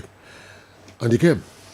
You know, on that same subject or Okay. Yes. on that same subject. Yes. So you Sisi ya ti do Otuado kan kasa no. Otuado. So Ghana a sense of pride and Kenyon never funny coach. If I'm say a sense of pride, and you Otuado never funny say me coach. Because you were a level. Whichever way you look at it, tell you, whichever way you are just 4 times African championship, and there yeah dark horses, and there you are of them, and the intimate winning AFCON. The fact of the matter is that we have 4 titles so far as the African competition here concerned. You qualify for World Cup nibi, and the baby a PC Druno. We've been at the quarter-final stage so far as the World Cup here concerned. That is the standard. Whichever way you look at it, that is the standard of Ghana. But so you are tuning in a gui. And you are confined, so Monsieur Juman on Sia, a Jumana I am. Or fairly first one in the AFCON. When you pass mark, I will qualify to the World Cup. So do I agree?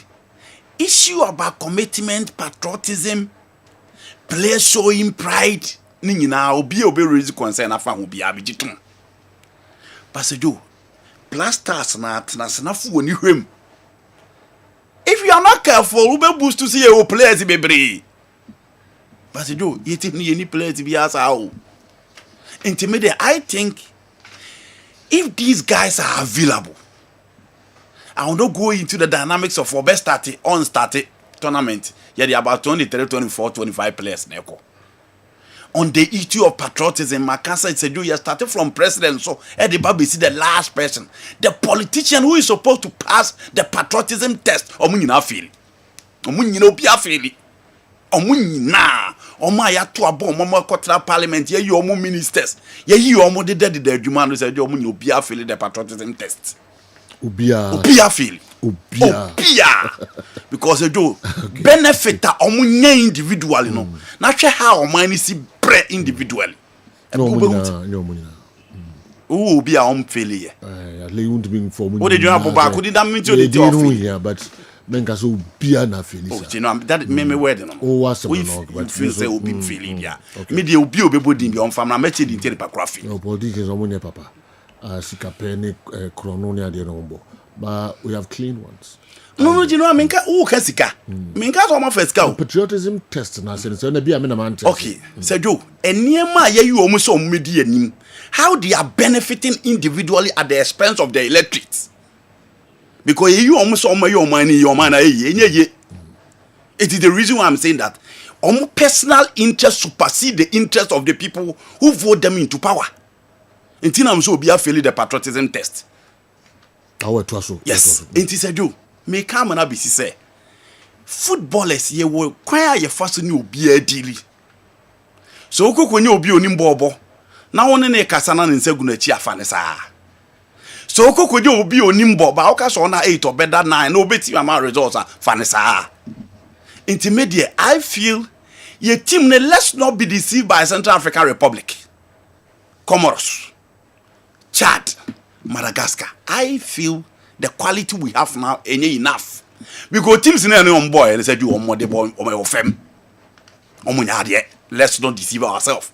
She Chad team no the beshi all the players in the crowd. She Central African Republic players.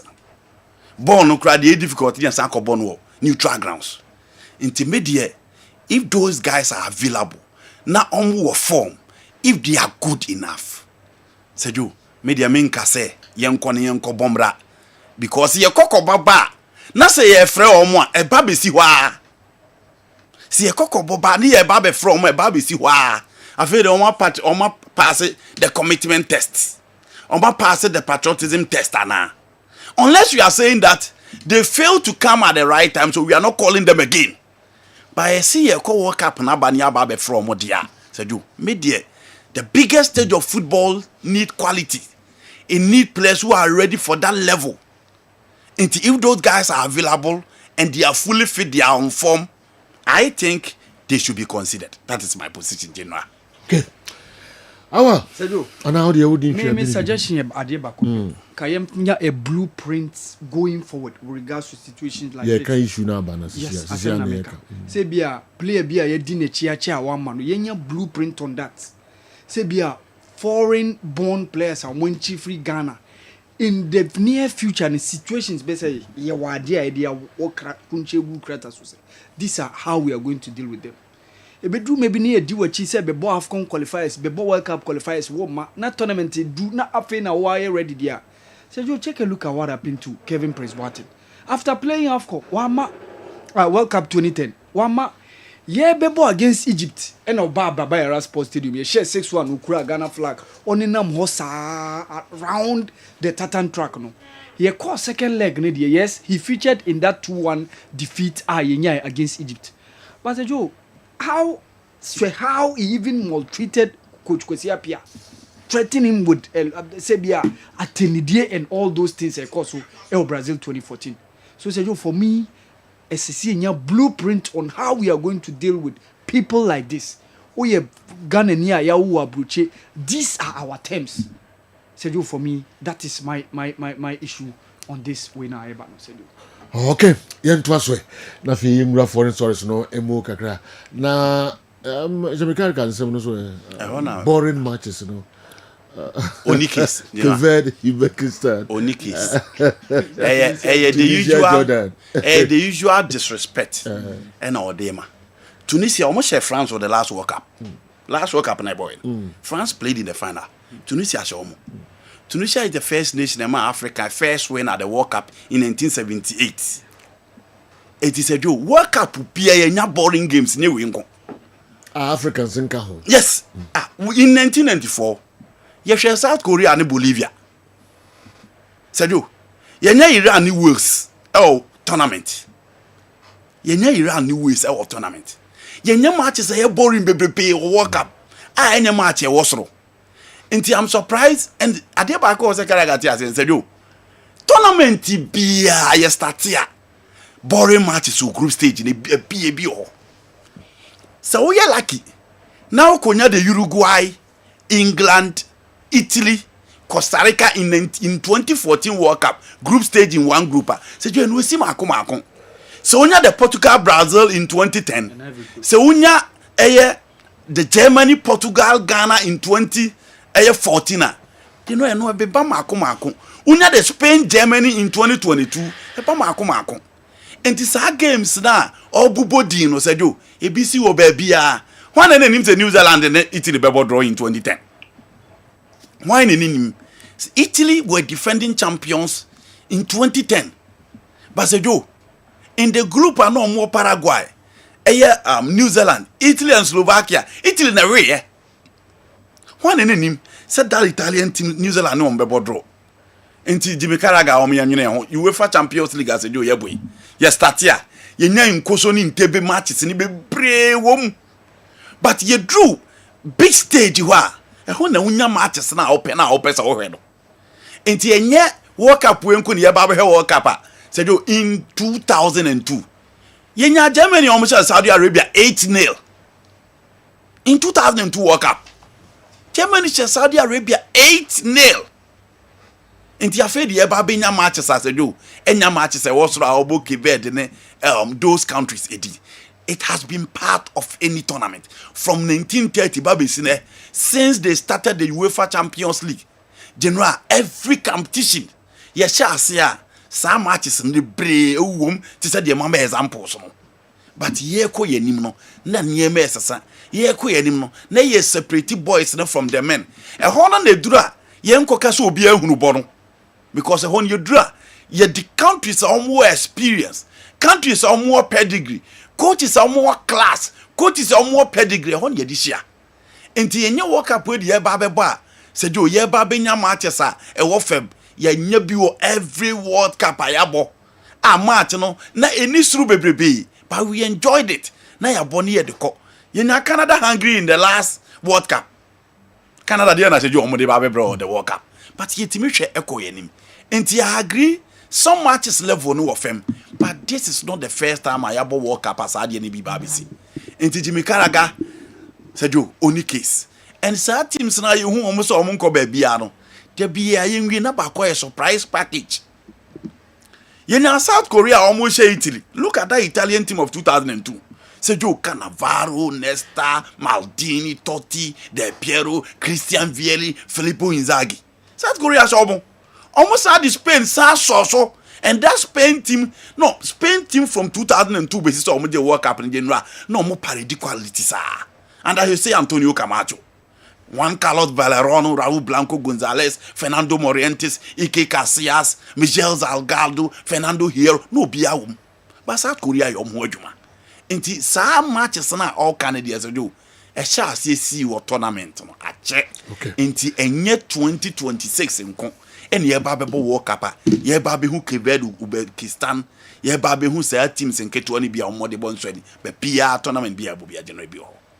I hope say any disrespect no the African tina or mention our friends say Kessben need Tunisia no. Na hora na dwen wo. And as a matches na be the band team no kind. And I said disrespect no or this Africa. General, two sides the one so Jinan Samo Kafa Africa Cup of Nations so they are. Yes. Oba Ujina so Obakash or disrespected countries no. Okay. But so we no free wa. Let's expand it. Tunisia call World Cup kwa. But omo record o ma no World Cup ni miru na amaka no. Because omo ko be a group stage. Inti omo ye participant. Now Kessben aya ne say round of 16 to quarter final they are in the World Cup. Into what do you expect them? Expect bebrebe. Uzbekistan when expect bebrebe. Into one, the Africans will take it share Mexico 3-1. Omutimi ko share France with Varane, Kamavinga, Kolomwani, Kingsley Coman. In the second half, Kylian Mbappe munyina bemudia. And they say to Tunisia, why do you disrespect them? But the fact of the matter is that say, oh, can't contribute to say Morocco. Oh, can't contribute to say Ghana. Oh, can't contribute to say Nigeria. Oh, can't contribute to say Ivory Coast, Cameroon. The Omako World Cup akwa ye hono. Tunisia entimin ko yebi. Inti Tunisia for any very good record in terms of results for so far as the World Cup is concerned. The same thing applies to Uzbekistan and other countries that he mentioned. Inti two sides of the coin, you know. Sergio, just mere disrespect, no, no, okay. I don't know name example. The two African countries have been. Nina two matches in two African countries. Or see Uzbekistan, Cabo Verde. I know about Tunisia, Jordan. Sergio, yeah, Germany 2006. A lot of people were saying, "Say we are going to be mere participants." That was the mind of some of them. But Sergio, we went and we gave a good account of ourselves. Say Jamie Carragher. Or follow African football and or respect African footballer. That ni asema oka on Kessben Sergio Kaonka. Because so follow my trajectory, you see that this is a country that is going on the right path. Sergio Kessben omo World Cup journey enye we nkwa. They nearly qualified for 2014 playoffs no. Ye kobo ye share Egypt no. Okay. Now they were in a group with Tunisia. Unfortunately, they fielded an unqualified player behind Didi Varela. And a FIFA eti omo points a ema omo a bar from Emma Tunisia and the opportunity and a Tunisia and a Cameroon boy. That was just a year after playing omo first AFCON in 2013. Kessben were on the verge of being in the World Cup playoffs, but Amaso and they went on. You saw them at AFCON 2015. Then of course 2019, 2021 round 16. Quarterfinals in the debut one and of course the last edition they were losing quarter finalists against South Africa. And you see the trajectory of our performance on the ascendancy one after the other. And after quarter-final appearance in the last AFCON, here they are with World Cup appearance. Yes, you might be tempted to feel say Kessben unti omudi unshedemu, but who follow footballer, you know where they've come from. Okay. You see how far they've come. So Sergio a mere disrespecter of the mind. Because there are other European countries even in the championship they give us boring games. But then I want to come. I decided to disrespect us. Okay, a man was fatally ill, and his wife decided to give him sumptuous meals whilst on the sickbed. The man rejected the food by saying, minni, because when I was healthy, you didn't give me these foods. I can't agree with Otto Addo. If you think you are bigger than the Black Stars, and by some sleight of fate, your country of birth ignores you, you have no business to be with the Stars at the Mundial. Where will Hassan Odoi play? How about Ketia, who can't play ahead of Chris Wood and Tei Awuni at Nottingham Forest? Who else is in top form? Otto Addo is right. Good morning, Sani Saliu Abofo, Dr. Frank Arrow. General, some said Jimmy Carragher, Nensam Roberto TV, Nisubi Masamamia. Me Nensam I break it into two parts. The first part and the second part. Also, there are definitely going to be some really boring games at this World Cup. I don't have any problem with this part. The second part, no one in the right mind gets excited for Kessben versus Uzbekistan and Jordan versus Tunisia. The second part is where I have a problem. I don't have a problem with the first part because, look, General, this is the first time World Cup, no, you've been 48 countries. As a Chinese say, the quality of teams are ever World Cup, no, as compared to the previous years, ever for. Ubenya, facheme, me use this words. Sankwas for kakra bibri. World Cup, no. Sure. You've been teams are. Yenim or more so exciting. Unimo play a beer, play a beer needing. Mienu, no mabeshia, no mobo. Ubetmenya, Jordan. na ɔne te sɛ deɛ ɔka yi ebi a Keved stars bɛn na wokɔhwɛ wɔn coach bɛn nti ɛyɛ nokorɛ yɛbɛnya several games a ɛnyɛ exciting ɛnam sɛ teams na dɔɔso akɔ 48 nti no the number of non-exciting games will increase. It is true that some minnows at a certain stage, look, say Tunisia and France is an exciting game because of the French team. I think Jimmy Carragher's statement is about the game not being exciting. Say Ghana, Italy, as in Germany 2006, Obi a wonim Ghana krano, at least the Italian team will bring some level of excitement and attraction. But looking at the kind of teams that qualify, and they say you have 48 countries competing at the World Cup for the first time. Mole for the bedosu into non-exciting games because you will choose and select games. I be any the answer. I know you no correct. But do it to us. And they ask them, a ho and a year bufusem, the honing some na airtime. No one in his right frame of mind. Nipa bien wa na dream da hwa na ni beji se okohwe Cabo Verde ene Uzbekistan ana Tunisia ne Jordan. Enti Jimmy Carragher person o kire se Keved for mindful no. They will not be excited seeing Keved playing at the World Cup game against whichever opposition. The Cabo Verdeans will be so excited. So if they are excited, they are not in their right frame of mind. That is so sickening, extremely disrespectful. No one in the right frame of mind that obey excited say or correct Jordan versus Tunisia. So all the Tunisians, we Tunisians, people in Africa may want to watch it for the African perspective. Those in the Maghrebians would want to watch it from their perspective. And Jimmy Carragher say, we are say, in England, in Europe, other people live elsewhere and they have pride and they cherish their own as well. And when you chance better public platforms, so now who say you are speaking to different group of players and your language should be acceptable. There should be decorum in your speech. Sure. It is a catcher and no one in his right frame of mind gets excited watching Jordan and Tunisia. So until Tunisia Nina Neba Elkobo Nibia or you excited to go and watch the game no only in the right frame of mind. Not doing yet. Sebi onim nyansa. And then any Jesus open temakore into a game no. Jimmy Carragher is telling us a stadium will be empty. Obi Obeko stadium will be no in the right frame of mind.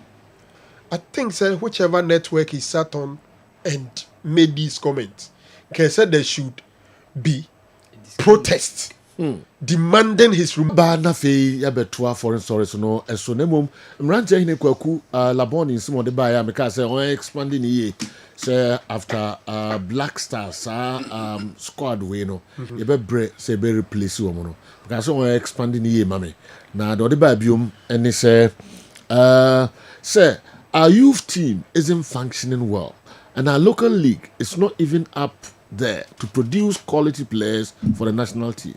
Look at what Morocco is doing with their youth teams, and most of their youth players will graduate into the senior national team.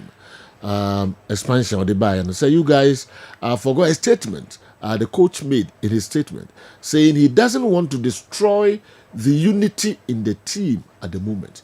Also to add the way he said that. You know, so to add person or destroy the unity in the Black Stars now. Okay, until now clear and I drink and say on the obenya and can on fresh our boys. This more kind of that's not guys I know person. Clear. Now on obenya there. Make us obenya ka onun kwa dia. But when you say no onun kwa take decisions. The decision there is a Jama coach in Kwa and no, you know, we knew Bitimo. When the person say Black Stars selection why they say ba, why they say ba. You need to be nyani more coach no kwaso. It doesn't happen anywhere. National team collab. Yes. Said you we any team Odi di. enkomra na. Because a players ni nyina, but at least aba. And you know, Penifo ni say wo selection BM Black Stars. Is that what you saying? No, that is not what I'm saying. BM coach. General. What we say nsem ni bi no. Nsem ni bi no ano a. Me, o say it doesn't happen anywhere. It happens somewhere. Say coaching kwan. Say national team. Say national team. Coach selection BM. General, any obi na ati ni team no abefa o coach. Na odi team ni be ye business. National team caller. The national team don't invite you. Oh, who team there? And you how they there no. Ah, oh, how are they? Me di tum say how are they? How agency ni bibia. But said you, there are coaches you can influence them in terms of caller. Influence? Yes. And okay, one friend influence. Where they influence? You know what? Because of this, because of that. So any player also in Katinchina, someone drink a crana said the new World Cup, no, obi of form pass. Say the house no door, and they didn't get your form. Ben go and get it. You know more. You didn't. Hoist no door is playing well. Ghana phobia. Yeah. Can't say be pe o mo na bia o man pe. That say no o mo ye hot pa e wo Europe. Okay. Why can't we call suggestion? Obetimi ayi. Oh, very suggestion. I want to say what's wrong with this? Influence. What's wrong with this? Yes. There's nothing wrong. And what's wrong with it? There's nothing wrong with that. Okay. There's no free one man. They have a process. So we all call up now. Who be defended to the management committee. Sure. Near Bissau say assume there are sometimes there are obvious additions will be any baby if coach be the shape. There are some players that are obvious and can see from near and from. Into your befrill, now what be church him say. Adena sumesi, Udine count, Adena we want fan count. A normal practice in our part. Yeah. And it's been accepted. Okay. And me, I don't see anything wrong with it. Because our practices, a board check and balances. When you're careful, a son say be a tournament na yekobono na game na yekobono. Iris wa be 15 players bi ana 18 ebebo. Na yakofa obi player bi o shaman oni baby o for no mutai sa de no pa. Ana say player bi o merit baby a near the na be kan o mobi ba no abeje national team space. So I agree that we can't leave everything entirely to the coach. The coach will do the selection, but he should justify it to the management. In our part of the world there. Okay. But Papa test, there is an the obey expand Yeah. Also, say it will be difficult. Say, you be expand a squad way beyond the current one. Say, me Tennessee ya. No person trend say, we share recent collapse na players na oh baby no more any. Yen share den ni bi o baby be brave ye kasi ye ja omo ho no ye perform do maba. And that's an person watch you. The person watch and say because you don't have a successive plan. Say not for the blast but he's looking at the integration. Say first no offer adima bedumwa under 17. No ma under 20. Baby jet under 23. And you can be see baby amon. Okay. Or say your youth teams any functional. Yes. And club football soon because I say UBS squad we to expand the squad. Ebi a obehwe so you under 20 bi kro makobo World Cup we do semi final. Ana under 17 bi ana Galaxy fo bi aye bibi wonwaso bi enti utimi do ani hwe wo koyi bi cry den e de aba beka ho. But your youth team no non-existent ye ni bi obabi enti de wa pa no omo ani afra umi. So it's difficult to expand it. He's talking about after this particular blaster players. One will never be replaced you. We don't have teams. Yes. We don't have a successive plan. Yes. But we don't see them. Oh, you see, I get what he meant. But in recent years, that has been our style. We, Ebia Fatawi Sahaku, our graduate from under 20 by 1 or 2 B. A free banner. Dan Lad Ibrahim. Enti those days na ni odati lamtemo. Mohamed Gago Sameko Fomo, Emmanuel Duamo, Emmanuel Bentomo, Daniel Adomo, omo passing through the males from under 17, under 20 Matthias to the Black Stars Yeah, the powerful yenti. Ye youth teams no ntimi munduruso. Enti entire ye youth team for no so mobile national team. Na sa na eba coaching the national team proper becomes very difficult. because omo ni momo ubehwe na Michael Essien ni be share sure muntale no one na bo e was some youth team dada one na bo be a liberty dada one Derek Osubo atemu until they know themselves from one stage to the other. Uko England and omo was similar guys omo free omo U20 ni mo any adebaye. So I agree say after the fading away of this one you better have reference because you need youth team now you do obuba be sha na no unless say be a name and say do mu ye so yati U15B yati U19B and maybe they will pick up along the line, but it's difficult. I see U15 U19 U20 mid-tiers who teams no but players nankasa development omo yes who ni general say yetumi unya group no na say yanko ba bia sa team na ehu bi your corner go do level bia ehu sa team ni bi ya na form foforo na dey call ehu bi. You know, problem number one. Players in the we call them because of personal interest. Number two, coaches now I do a Jumane mom, baby, a mom contract into your mocha. Into Bimusu the business. Into the structure nanka was say progress and it hasn't progressed in the last 6 years. Under 15 never hope before President Kate. Because the national under 15 tournament on Bon Pram I was there, that was under President Kwesi Ntechi. But you know, your problem I calling those talented players any omo who deserve and again ye benya coaches omo di omo na ibesi fem say we na was am de neko na apart from call up no yes anya the right coaches omo betimi abo to develop those players and ababe issue inti say won say national team yet here ti said the can yankofa we free yankofa we free teams no some players yes some coaches sa all the time sa inti and over who we were 20 yes. Free 1 year yes now season back when we so ba sa we don't have a plan won say football DNA no maybe a plan no na players no performance no for you know plan how much they be Black Stars say no anima ya twere dey say U20 why na ready so Black Stars after so more free when for be you free U20 says that time now more form pa or U20 your team e World Cup yes na show yes say bi wo him you go U20 man your star players be ho you know was very difficult say do yeah the right scout and for the right coach near man the right support you be there because talent you will be but problem on the points now you raise it on ye team the coach ko under 17 ombo match ni say in free ho ye team the coach ko under 22 months ye in free ho e dey tin dey ne koy akoye dey and any coach bia na be coach team ya coach under 17 any coach bia na be team ya coach under 20 any coach bia na be team ya coach you need special coaches for those positions countries no omo ayaye ni yie no say do omo special coaches for developmental role.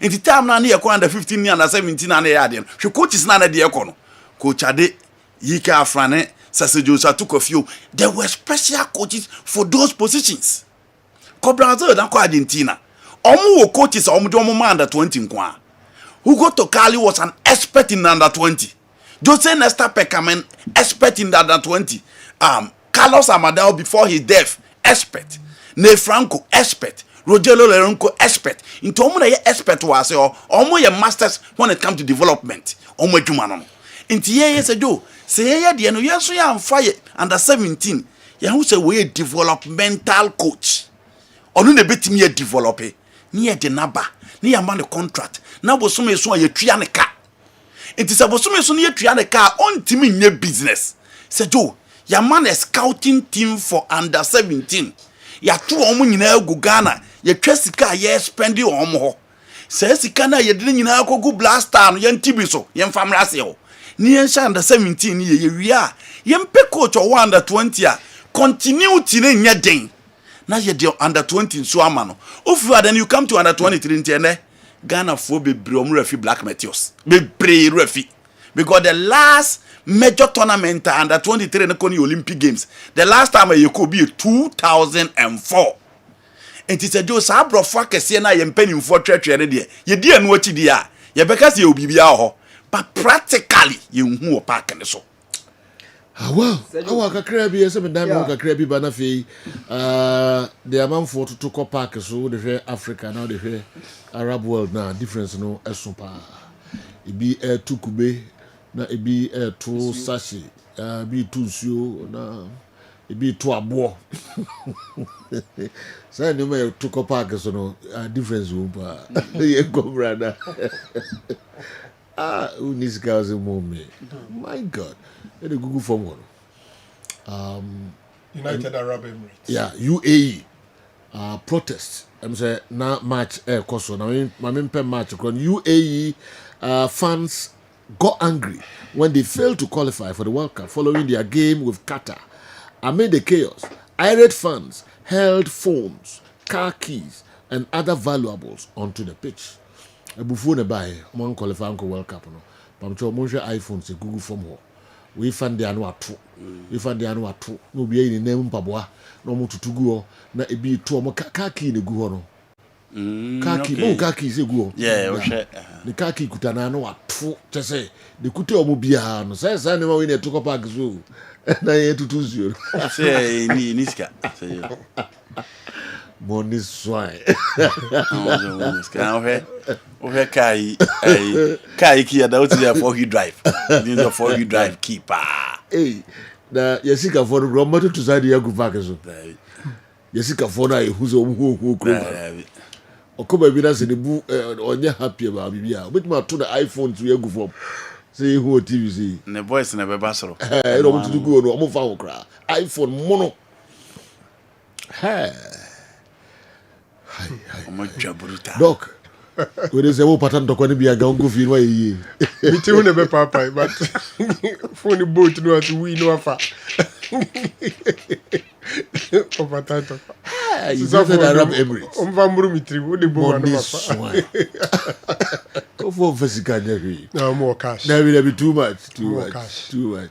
We know ko Dubai hono na most of them grow umpio how ho na show mu nyuma no. Aye. Ba to ba ko asor pon ba no abeni na mo. Sika ne basa. What? iPhone ekuta no ye o de say o de a o kuta nsuo ayi. Hey, we are seeing fair. Unye boni bia na ebe wo to ha. Ano be de zembe na keken. Hey, so among for the work no. So through no fault of yours. Yes. No akoda kwa we bi so na pressure. What me bobre do for 40 years now unya 200 Ghana to hoda. Obi so be de nga no the millions. Eno na anybody. Through no fault of. Obi person twene ba so another na kotre US. Yes. If you have go US and go detail 3 months na name am funny. And so I cry. No, obeti na ni na gold sika just also do nga na uti galam see yeah and so ni control the team now da ni control be your fault ni no fault just say you wa na wo da kwa we bi so oba bress akom so bu no dear what a bit much what a baby son we dey say reverend father your boy na a bit much reverend father Ovori Olak Mamponte one father for bajo munchechi mu pa no father Sylvester one father headmaster headmaster reverend father Sylvester munchechi mu asem we dey Sebress is up for yes anedi dem nim say ade be what dem go jai dem say ade na mo pass da merade be what to kwankwa du nkola brim na ya twitwa na ya kun na ko baby what is this we are to be so peace in kwa edebadia what the bad sebre sebre o we are signife na jino awia se bibia anya fe sebre sebre se nyankopon mo so ko tanu bi mu a no afare sa so sebre ni se wa ko da imsa ne sebre o de be ne destiny no so on the hand obeko awa Sergio Nanka so okay we on the text no I disagree with him say okay. You best struggle saving your place I disagree with him okay yeah, go ahead yes Sergio in as much as say enayem produce players or free under 20 ni under 17 level etimi basoro no but Sergio there's been a modeler we rely on Right to Dream Academy boys. You know, say these are the guys. Yes, and then you were disjointed setup because you nya progression. The last player who bought under 20 World Cup or that's what team we atizigi. Our ball under 20 World Cup or team no was 2015. New Zealand, Australia, how baby I call under 20 our team no. Yes, since 2015 and team under 20 World Cup. The one we qualified owing to COVID and Timiama. But I said, I agree on that score near Doc Eka say yintiminya progression. Omo amone fata wisa ko under 20 dan lad mo squad no e wo Mauritania under coach Zito Precious Boamo ene omo wan Emmanuel Esiamo ene omo wan omo aye ne omo ko Morocco na nsenya no Daniel Free Bani ene mo Akofu Teriyegbe mo omo wan. Yes, there were some of them omunya collapse na nsenya. Aaron Isel have been called to the Black Stars, and of course Abdul Aziz have also been called to the Black Stars, and Jerry Free. The main problem is we can't qualify to main tournaments, being it the AFCON under 20, then progress to the World under 20 Championship. These are the problem. But I disagree with him. So Nima, Uncle Cheke, no, the likes of Adia, Prince Opoku Junior Mo, the likes of Opoku, Zolti Warijim, when we 18-year-old boys na make our Arafat Mo, who call Right to Dream and the other. Sejo, these are future guys on Beba Black Stars. In as much as say under 17, under 20, name team producing tea. So Cassie best struggle say be nya omo mobile replace we are. Sejo, I completely disagree with him. Okay. The best year, Osama and the message we have is say I was an marriage free Abuja Bagana recently, yeah. And 10 years, 9, 8, 7 years there.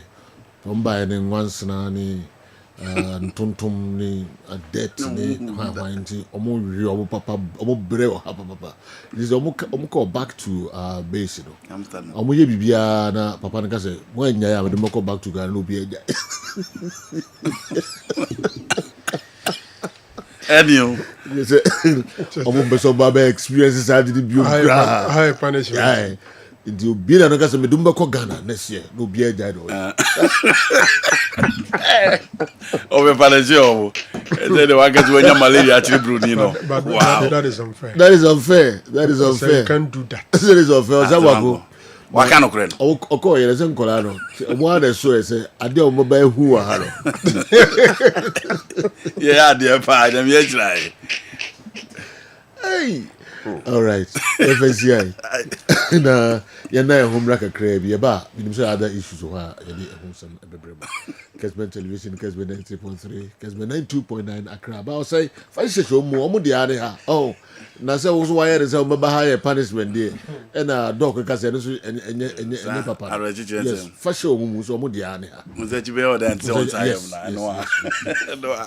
Okay, mesdames kakra ba me ba. Ebe to anko motwetwe no eso Kessben TV we midfield action our Muhammad Africa stories kakra beba ye wonsem kakra beka de afa Europe and afi Black Stars Kumasi Asante Kotoko na work for na the buy so mo bagana minim so mo hwese ayi no so a Video na.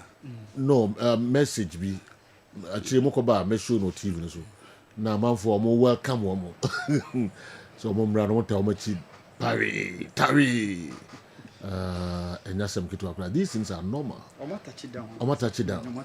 Into message on the bar say Accra here we come. Yeah.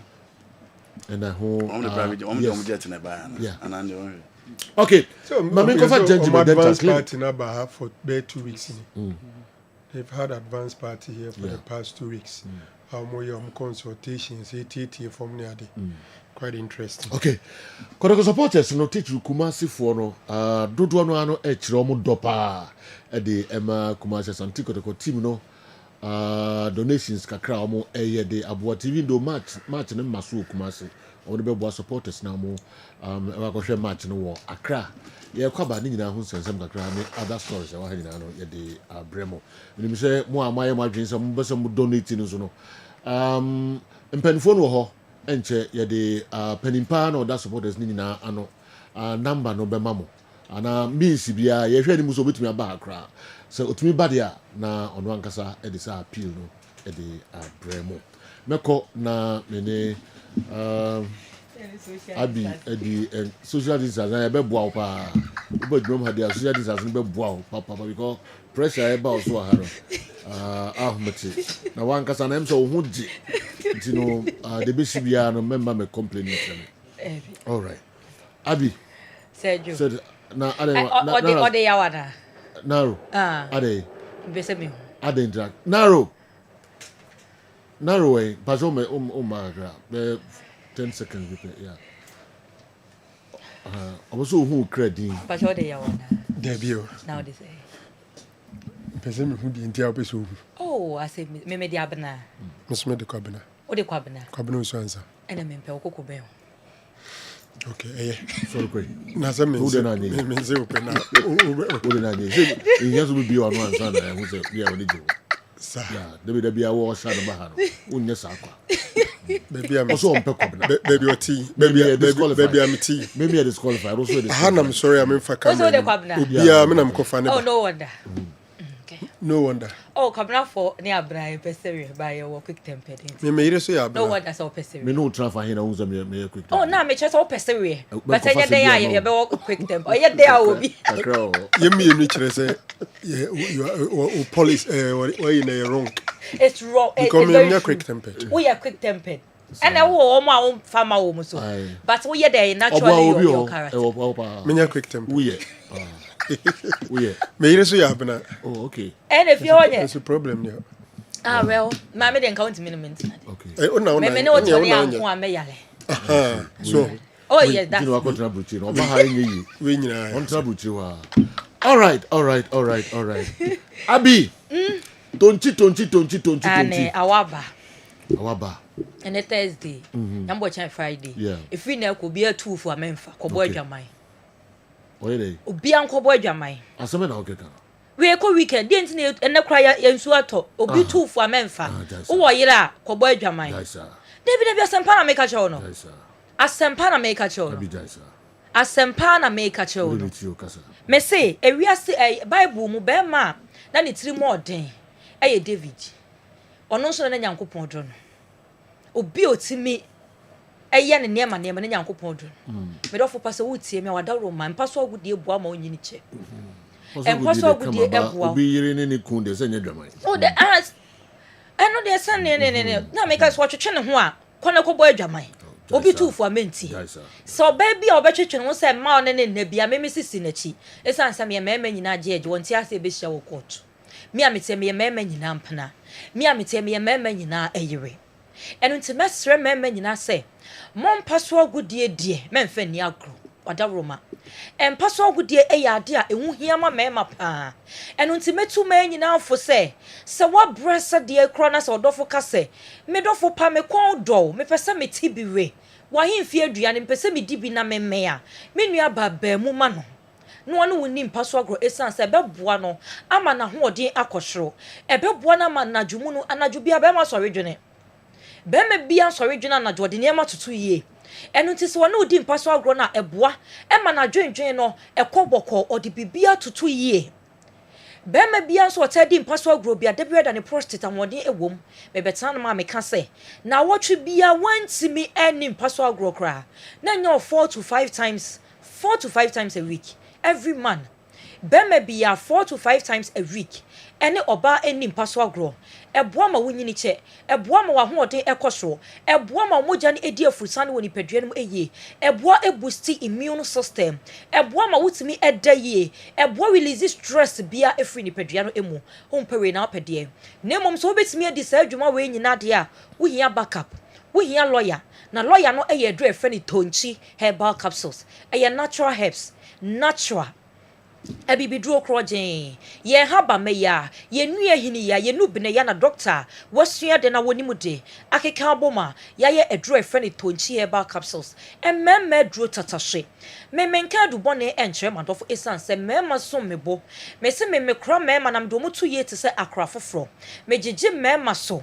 mema enso esanse mema esom mebo be madam nsam te se kosua na mede ni tu ye no wanye mensam amofom omo som mebo eno nti mesre mesre mema nyina ese mo hia edure frɛ ni tonchi herbal capsules tonchi o tonchi ememme kura mu se twitwe tonchi o tonchi emai monto na modofo nom ennom menua bema wotie mi a wo se enna anwumre ono oba bi ewo mpaso agro bema wotie mi a wo se nyambo china ye weekend ane obi beba ba hye ho anasa obekwa akohye baabi a me patcho me kanfo tonchi eba capsules edi amaw ebeboa mo ahoden akosoro afi obi won mo se okogina wonom se odwonso a dwonso no eba na etwa ebo a na etwa saa na eye no enu nti se wakaso okodwonso a ogina wonom echepa woyɛ obi a ɔwɔ dwonso mu ɛhawa wadaroma wohia edure frɛ ni tonchi herbal capsules anase ono oba bi akodi mpaso agro wakodware ensuo mu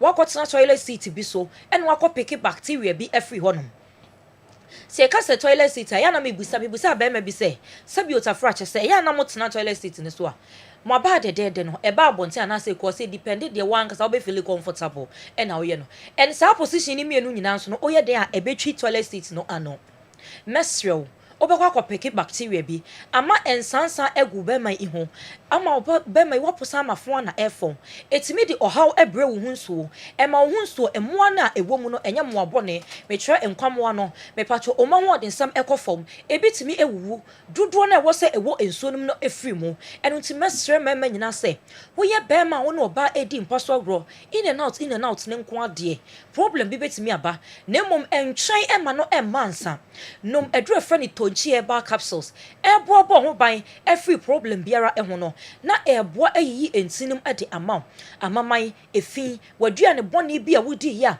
ama ohaw bi akwakota entinum a moja enya akonya enya furusa ne wentinum eyi no sa wonom edure frɛ ni tonchi herbal capsules a ebebo na biebie entinum nyina ade sa be man ntini benya ahoden na timi abo adwuma eyi a mepacho ewo se moja fm se moja emfa entini bia mu a mepacho obema no ebesi ni tirase bema so te ase ni kwan so ma ne bema esi ni tirase mestro ma obema sam ho ehia ma obema ni nyiri se echire bein ma ne nso winyina ne naso ne mo ni tiri se ko na chese ebepe ensamoni adi ebe ma oba bi ho sepe no na wo hia aduru a ye frɛ no tonchi herbal capsules wada roma me de number no etudwa ebiem Fred doctor na ne doctor entwetwe enkomo obi wo hono ma wo se opese wo ne doctor ekasa opese wo bisa nsa henfa na obenya bi ato wo de ba bi a wo no Fred doctor mo ba bi sei henfa na menya bi ato me pa atwo kuma se anasa opese wo ne doctor number no egu tv no anim utie me nso a 0553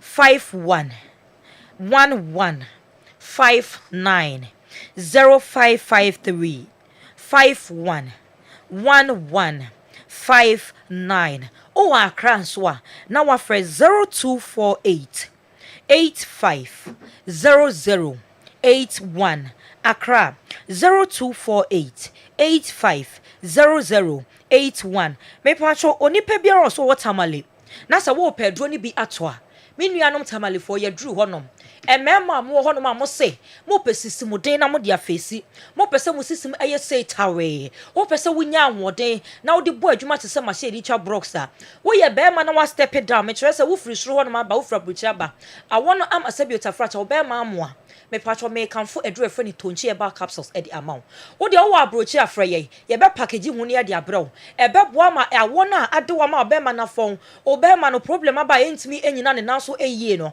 me patcho tonchi eba capsules be sie we nyina edi amaw wona wo watermale no me patcho sa wo frɛ tamale number na wo se me wo ba bi se hinfa na menya bi ato ye number no 0244 95 32 37 0244 95 32 37 tamale Pake Pharmacy offer number na me patcho obefa owo kumasi anso afo ni chum ewo Asempa Pharmacy edum PZ kona koto bi enum be bia yenuano me mane ton phones no okwa anso pa Asempa Pharmacy abofo akra ebecho ebo no ewo form arms heba ewo Santase arms heba ewo Abrepo Junction Santase taxi rank konom Seba Abrepo Junction baby a Santase follow do muka no taxi rank konom na okwa obehu Seba ewo ho ebibiduro fie obenya tonchi eba capsules ne bi ato me patcho wo go so afo ni etrum ewo Nananom FM Jaya Herbal May Drugstore Imem Rita Herbal Holiness Chemical, Baby any Gracha Pharmacy, Raphael Ebibidro Fee, Adesia FM, Sunyane Cap Herbal, Brekum, Chris FM. O dear Mr. Baby a no. O frey your number na. Ya betcha baby obenya biato. Isan se mekasa me boba. List no ewa. Frey. Ni encho baby obenya bi ato. Wo ye be mana se e bia o prostate no emu ebie. Anase o prostate no ato chema. Me pa so enu ntina odwonso dro ben no. Emu asi na dwonso ne entimi ma abonten. Obi wo hon ma ne wo fa ne papa bi ni nua be ma bi etna fie esan se dwonso no edi na onte. Enu ane se enam ne ho na ba abonten. Mesro so was our problem na me no wo to nchia e wo ye adru ho menim de adru we etimi eyensi me se me no wo to nchia se onim obi a wose Johnson e ba wonte eno ane se asane aba abonte a adru no enye se ma ba ma sisimu ye denko a e boa ma de wose owo prostate problem de wose ne Johnson sam e ha no egu nanim ase me pa chow me ne wo to nchia koto to nchia ba capsules ne bi enom ba ma wose ne hunsuo no ahoden sam enim ne hunsuo ne sabio e baketwa bi nanso ahoden enim ketwa bi nya ne ketwa na ehia obi betimi aba bebrebe nanso ahoden enim obi betimi aba ketwa bi ahoden ewo mu de ehia ye mu ahoden no untɔhwema ba no mepachow e wo se wo ma ahoden ebam me se ba ma de wo oba edi mpaso agora e wo se yetetaw taw no yete ni nyina agina se wo se untɔhwema ba no ahoden ebam wo hia edru efre ni tonchi herbal capsules tonchi emema ne se omunso de nie aboa wo mu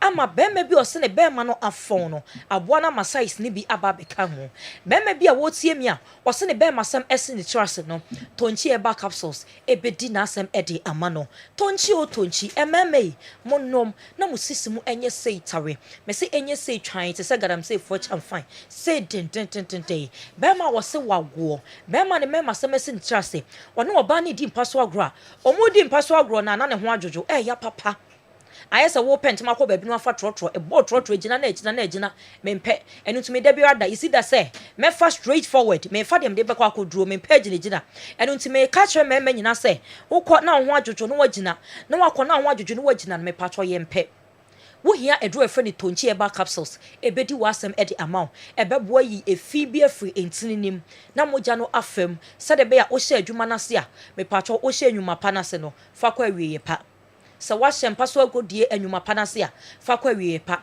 wo hia edro efre ni tonchi herbal capsules me patro se o hye me a ye number no egu TV no eso Fred doctor nene doctor enchoche enkomo wo tie me so a number no 0553 51 11 59 0553 51 11 59 me patro o watamalia o fre 0244 95 32 37 0244 95 32 37 me patcho o de free number no na ye na o etwetwe enkomo tonchi emema nyina mpena emema nyina yere emema nyina jeje ye de obi bia so hwe yankopon ye adoma da sene ye behia yankopon ye adoma ye besan ne abiatra se da sene.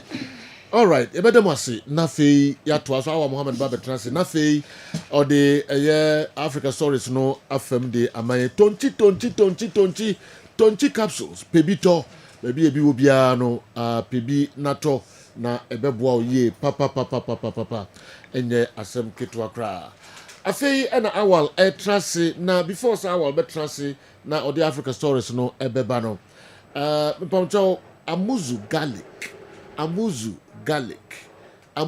garlic yenko na yenko fankrato kakra bi yemfa and welcome our Muhammad mema etiefo nyina akwa ababa amuzu herbal clinic na yededro bia ba efe no amuzu garlic bitters eyedru a emamoje die fusane ewo nipadua nu mu eyedru ebua ma obia ne pressure ewo soro eba fom pa obi su a otiemia wadro srade abro so obehia amuzu garlic bitters prevent numbness so obi se mensa anasa minan 83 nedro eye amuzu garlic bitters controls urine flow die odun so bebre anaso so basa no onye amuzu garlic no mu a emeso tikura Amuzu garlic bitters prevent sciatic pains. Obi say doctor me to ase twetwe me. Wonya amuzu garlic no watu edi. Amuzu garlic bitters is good for stroke patient. Obi enya stroke. Obu a stroke na born in kaye.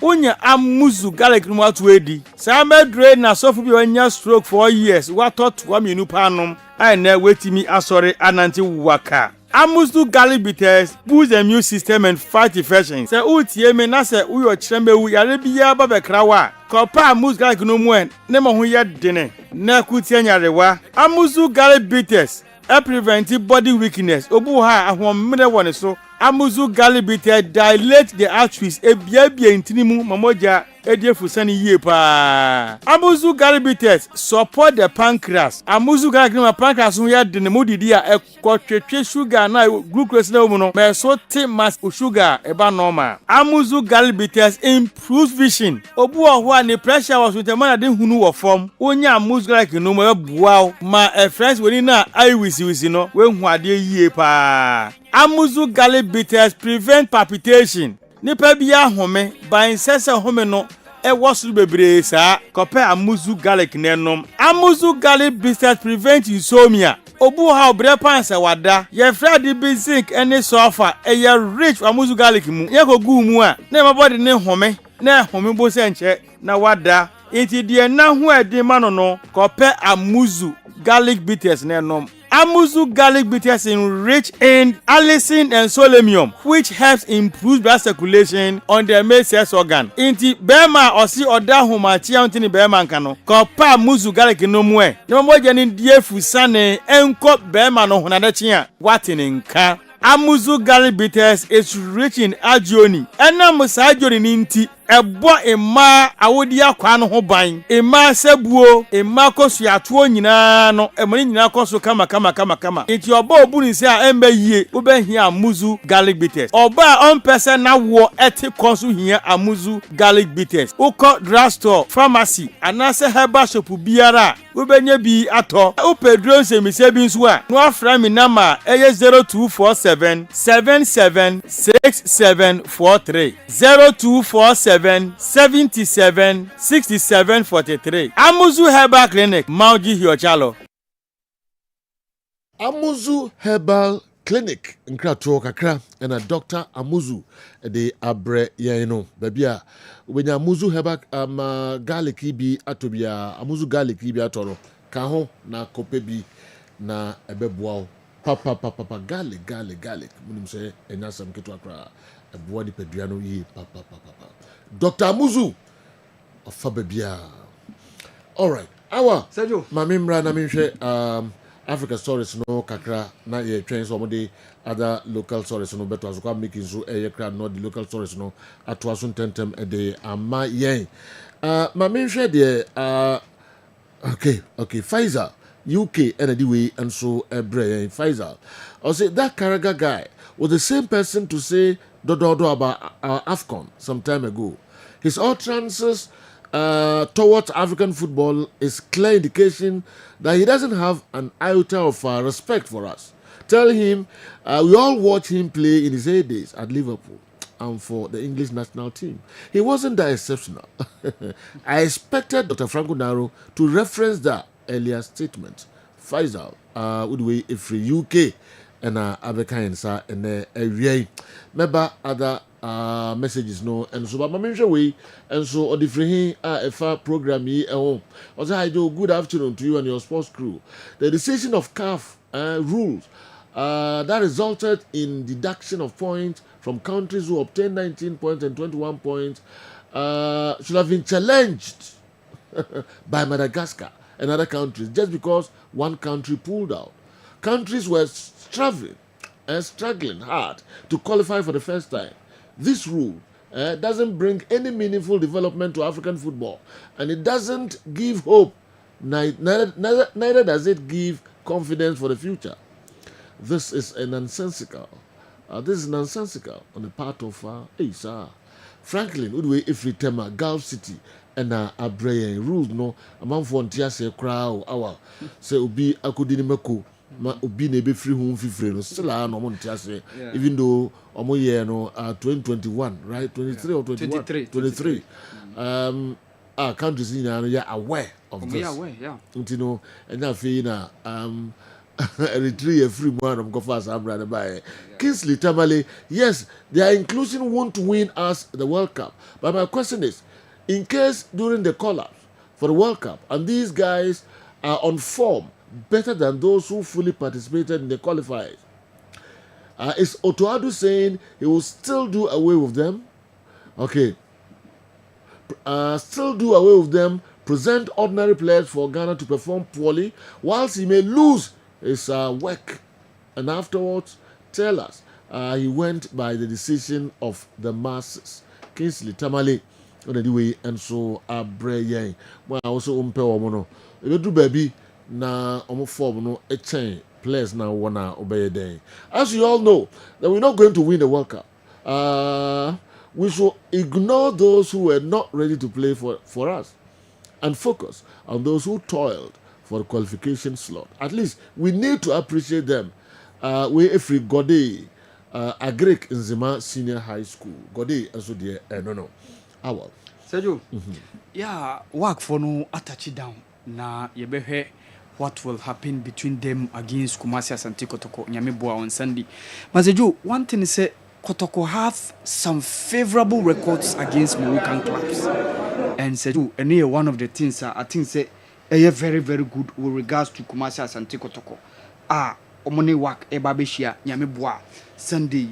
Work here idie Kotoko enya a better of them. Sergio, I'm for if you say work here omaba ama even Ebusuya Dwarf say you mo from da. CAF Cup. In 2000 work came here, they lost 2-0 to Ebusuya Dwarfs. 2-1 they defeated Ebusuya Dwarfs, and then Ebusuya Dwarfs had that opportunity due to away goal na Emomo escalate through no. So Sergio yebehu adia work e de beba. But Sergio Satana Dwarfs did asu. Yes, Stephen Owusu time no. Yes. No more form time. No form. Said year before no Kotoko 4-3 no. Yes. Amutu maswa neba. Yeah. It is not no more form. No more form. Okay, Kotoko mrena no more essential work na. So Kotoko defeat work. Yeah, Kotoko defeat you 3 times. Oshe team na Kotoko dey almost na. So you factor in now. Yeah, say ABC 87 and of course 2002 there no. CAF Cup winners cup I know omodi away go e share Kotoko no.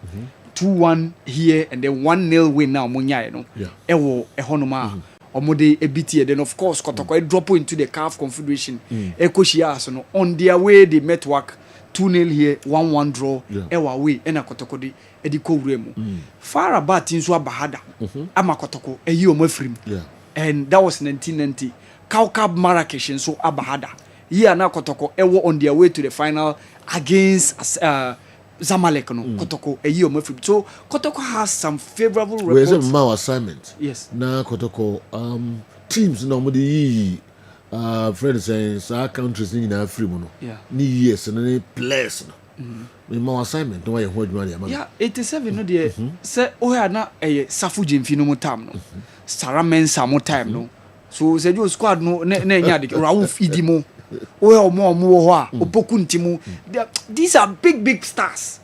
And had the 2002, 2004, you know, and no similar players. Majority of them are India mo, Stephen Odromo, Sheila Elias mo, Joseph Henrich or Rebamo, Omono Mo Passimo, 2004. They were strong. Isa Med Mobile, yes, Isa Med Mobile, 2004. Solid team. Yusuf Alas and Chips Samo, Michael Asante, Edmoussou Ansah, Franco Sejavo Poulemo.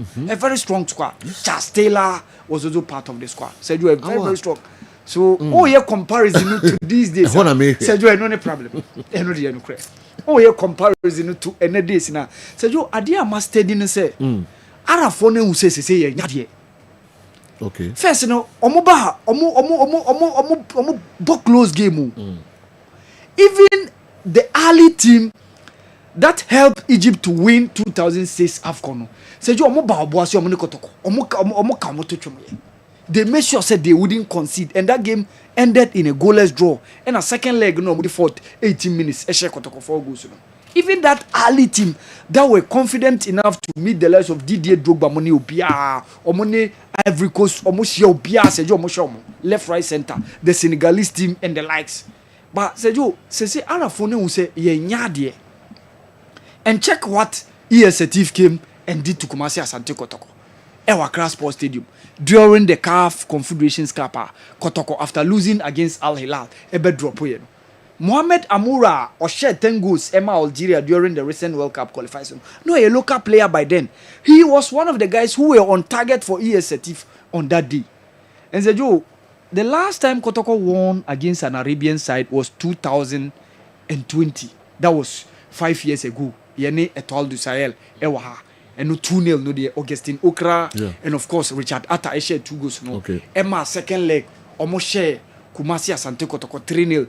Eddie Kwenim. And Okra said, Joe, now some decent players, Justice Blair was part, Jordan Opoku, Patrick Yeboah, and Habib Mohammed, Ajimambedu Spirito Zaza, and of course Oka Felix, and then the likes of Nabi Keitamo, Richard Atamo, Matthew, Kevin Andomunina were part of that squad no under Zacharias and Kotoko Eko Luzieno. But Sejo, the last time Kotoko met a Moroccan side, Sejo, ya mogbo no ewo Kumasi. And that was against Ittihad Kemiset. That game went on at Takoradi Esipon. And that was after Sekotoko incident with regards to referee Kofi Koja Ewa CAF Confederations Cup. The last group game against Etoile du Sahel Ewa Hano. Emma CAF put a ban on the Babayara Sports Stadium. Se Kotoko entimi mbo mo Africa. So Kotoko the game no eko Takoradi. That day Kotoko won 3-1 but 2-0 Kotoko e concede no Emma Ittihad Kemiset of Morocco the away goal rule the Kotoko free. So the recent outings against Arabians, you know, Sergio records in Shedanye. We saw JSM Bijaya. Goalless draw away 1-1 here. Kotoko were down. Okay. We saw EL Ilma in 2015. Goalless draw away. They came here and they defeated Kotoko by 2-1. Echo to the next stage. And then we saw Al Hilal when they came here and beat Kotoko 1-0. And of course, we also saw ES Setifa Omoso Baha Ebeshe Kotoko by 2-1. That game went on at the Accra Sports Stadium. Of course, the last time Kotoko met an Arabian side was that one against Etoile du Sahel. No, unfortunately, after winning 2-0, Manuel Zacharias and Entimia met a very good tactics. Ebema Kotoko for Entimia containing the Etoile du Sahel team. No, Emma Etoile du Sahel Eyi Kotoko Frim. No, this current crop of work players. No, yes. Obeka say omo Entimia more modern work there. They should be within the class of the Champions League. That is where they belong. Omo a very good season. That's the reason why they've dropped into the CAF Confederations Cup. But they have some top level of quality. You can't downplay them. Because who was Stefan Aziz Kia? An integral member of the Burkinabe national team. Tembikosi Lodge of South Africa. He was the one who was part of the team I called 2019 AFCON. No? And said, one of the guys I know who were born from Orlando Pirates, then went on board at a point of Mamelodi Sundowns before leaving to join Wydad Athletic Club.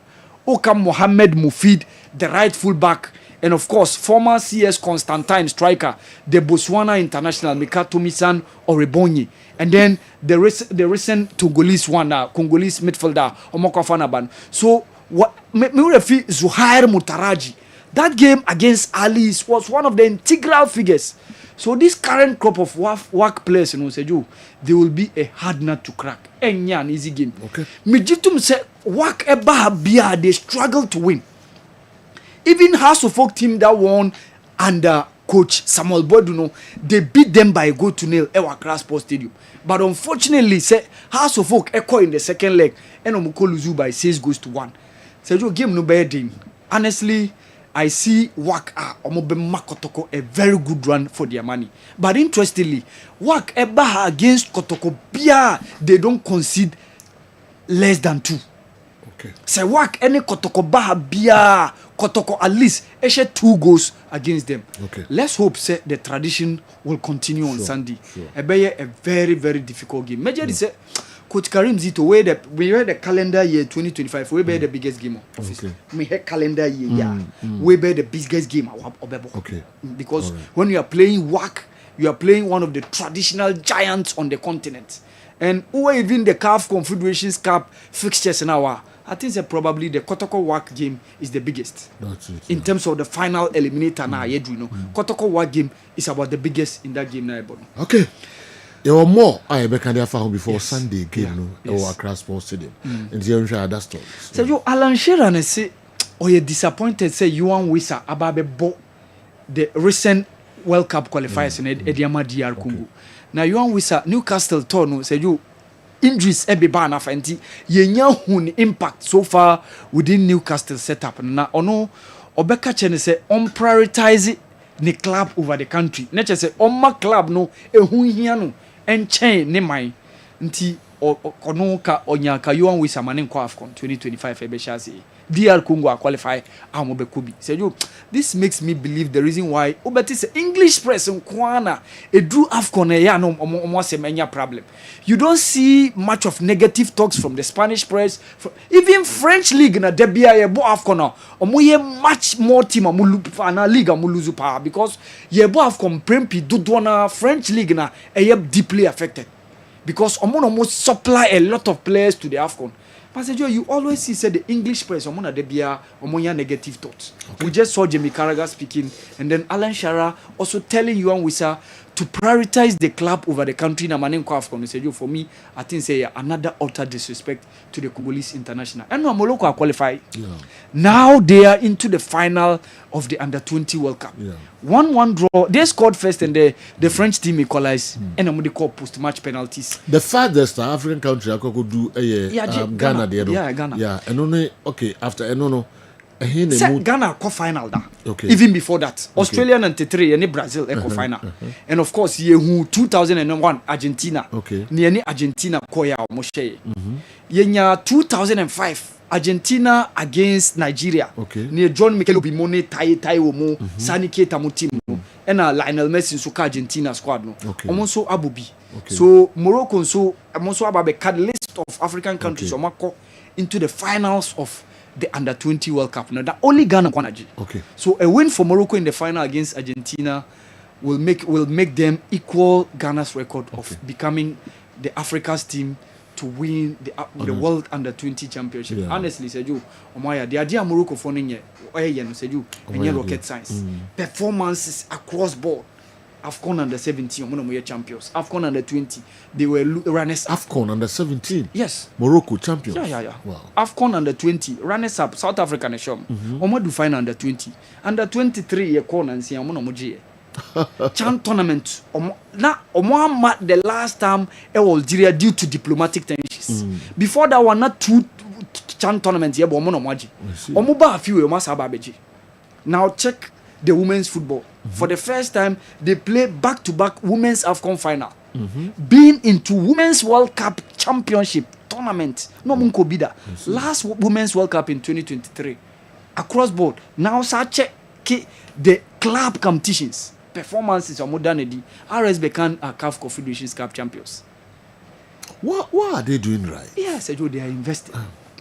They are providing. We are national teams, so yes. And I was and clubs are because Sika and they are called top players, Papa. And but national team here, a country now for my move for and neighbor. In the day now, all of a sudden, Morocco, Bibia, Mbakumbia, Neji. Either so Mbeji, either they are the best or with the best. The best, yeah. So just say, yeah. I could do semi-finals of the World Cup. Yes. National teams, yes. So, and your players, they make a minimum sort of yeah, Matthew say we are offer clubs now. Because player A, player B, you can turn free club win and buy and have a strengthened team, you know, because say you can. Yeah. But we the national teams are all of a sudden so you just look at unlike before Royal Moroccan Federation President Fawzi Leja or very key about 2014 and also more of them Obaya he started resurrecting them and said you also or your finance minister of Morocco or your CAF financial officer and Sikao Pebia from the president Meka King and Kasakin Mohamed Bia Omunya. And said, you investment or more yet with regards to providing facility. I saw grassroots football in Morocco when we went to the AFCON Under-23 Championship. Now, Maghreb the first said, you junior team any the same hotel no mobile away or money Rabat team ebabebo. and I'm share one of them coaches no church me how they are investing and they are making sure say they are training a lot of coaches and beside that facilities in there say you a book baby a opese obobia a book and they are making sure say investment to no echo the right places so say you for me and yet rocket science baby amaba bedri the performance is not cut across board from club to national team baby almost waba and that is the reason why the Moroccan football has been on the rise over the recent years Seju. All right, our events here. We've had enough if you ho. You remember local sources no say no so they want no ebetum ye papa na fe yakọ ye ni menche kwa Mickey ebe transit the local sources no and so abrain. Aboafo kukudampa omo na eboa ma ye the midfield action program every Kessben television ye the bro baby a wo bia so monitor program no live ewo DSTV pim and monitor program live or DSTV channel 364 so and channel 121 ye pim monitor program no ewo Go TV Kessben 92.9 Accra. And so, Nkrani Mpotemo nyina regions no nyina nkronkura wodo Eben Nkran Central oko North ni nyina no on monitor programming and so live Kessben 92.9 epamcho GCB your bank for life GCB your bank for life high sense everyday prices for everyday people high sense, everyday prices for everyday people. MTN, everywhere you go. Everywhere you go. Now, when you say MTN, energy to go further. And now when you say Milo. Nkokranum, Mirwanum, Emrantie, Peninfo, Nkwada, Obia. Milo. And I'm holding Milo mo. Toyota Company Limited, Ghana Drives Toyota Starlet, Pamcho Asenkafo car owners, Pamcho Toyota parts no, ko Toyota na nebuano ewo form ye papa original enye fake nyoma bia Pamcho ko Toyota na kopemo parts ni bi na faye wo car no unu hoda afibo nebuano so ewo form Toyota me Pamcho Pepsodent Herbal, Pepsodent Charcoal. And na sisi obia de etwi ne se Pepsodent enye hofo kra ewo omaimu. Pepsodent ka ho said herbal no said charcoal no nyina no ebeboa opa. DSTV your home of entertainment. DSTV ka ho na de na opa unya ewo DSTV so no na obia ehwe ewo efie eka ho a na o life no aye complete. DSTV Jabin Rural Bank, the best rural bank 2023 Chamber of Commerce de bia eka omo de sa basubodi de asen Jabin Rural Bank omo ekom ka ho na eni omo enkodi edwa unu hoda loans ahodo shares ahodo fixed deposit ahodo papa ni nyina no Jabin Rural Bank. Balm of Gilead Clinic omudimu akuti ye papa ka ho na fa ho enkobo omo na wayare sa problems ni na no fa kodem Balm of Gilead ejaba jewelry omo ka ho na dijumedi ebro Herbasol Company Limited, Pimsan Company Limited, Gengimen Dental Clinic esinho dwumade enwa eni Gengimen Ose krum ha ene miamia hodo pi ewo omaimu omunya na ewo fa ose problems na no kodan Gengimen Dental Clinic. Jackson Herbal, Kojak Pharma product no so yakamfo de maw ye papa ko na kopebi. Kojak Pharma, Patrick Natural Herbal Clinic. Dr. Patrick, and so Efro say for problems na fabra na unsolved na and so emfa emau. Ochia Herbal Powder, Divine Hope Herbal Center, and I call for Ochia Herbal Powder, de aba edaso easy waterproof paints. Also, no more leakages. Leakages problems ni nyina no. Fabedan easy waterproof paint. Una ho afro ni ade ni nyina. Bamcho number 1 paint I best solve some problems ni nyina. E dey amount easy waterproof paint. Charistic ventures in Rono. And so papa munka muhuna mumpebi ento. You call 3P garlic mixture. 3P garlic mixture. About your P-Work for Nakofa 3P garlic mixture. Beton Rubiano, when you be ato mano abwa ye papa. Kingdom Herbal Center. And Nakofa Kingdom garlic capsules, Kingdom ginseng power capsules, Kingdom co-bitters, Kingdom tremendous capsules, Kingdom or see no challenger. Frana Smart Solutions, empowering your smart life. Frana Smart Solutions. Bayport Savings and Loans. Bayport Savings and Loans. Also your future now. You are called the luckiest.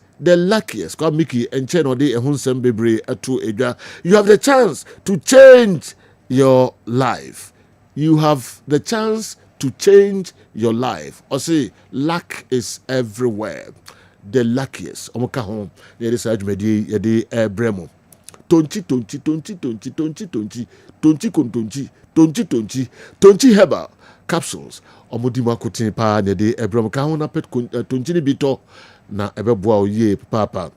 Ghana Herb, Omo Executive Herbal Hospital IOCP Ainfie area home pamcho kahona ko na o problems ahodo how nyina no Ghana Herb Executive Herbal Hospital CP Ainfie wa o de kahoko na ombeboa oye papa say kra de omo ye free screening bi okwa yare ahodo how bia unim kahoko na ebeboa oye papa wonim se nansen ohima eko ne krachi omo na menhia omo the official center omo ye health screening ni ade nyina no o menhia yes nti yen chusu se sa komenhia ko yes akeke masa yes ye hu se wo bia yes nti na eno so eno no Ghana Herb Executive Herbal Hospital sipe Dr. Amegashi Herbal and Spiritual Center kanwe so o de fa form na sa anyi ya o be fa soro so mo de fa soro na anyi ya mfimfin se enye hunam enia na se spiritual Amegashi be ye free 10 e de amount Dr. Amegashi Ginny mayonnaise sa mayonnaise anuncio e de ye papa Ginny GINNY sa mayonnaise no bamcho baby bi wo bia koko baby eto e creamy e tasty e delicious se salad so na odi egu se fried yam bayira ya chi na odi di kebab na odi bobom adi burgers ahodo sandwiches ahodo enwa ene Ginny mayonnaise and the camphor the mouth. Ginny or say spreading smiles. Wow. Sanso and the Max Buy.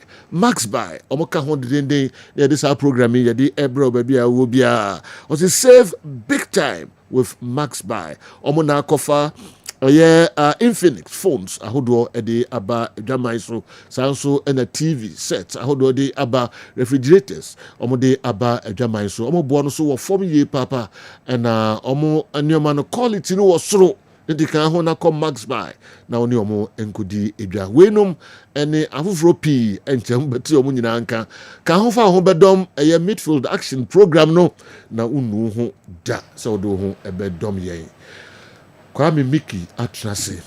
Kwame. Yes, General. What the local stories in neighbor? Aye. Mami ko ni what him right. Okay. Why? Akunya ya.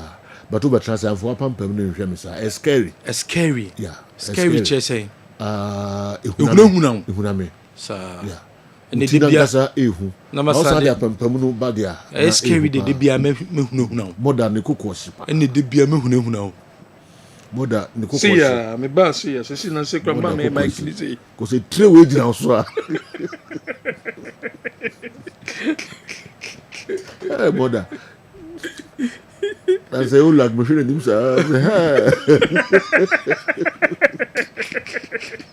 na you be be a bad drink. Mad, who say 3 weeks. For the young couple, the one side of the herbal clinic, Kratoka Craving, Branafi Yama class of Mamma Yenchakra.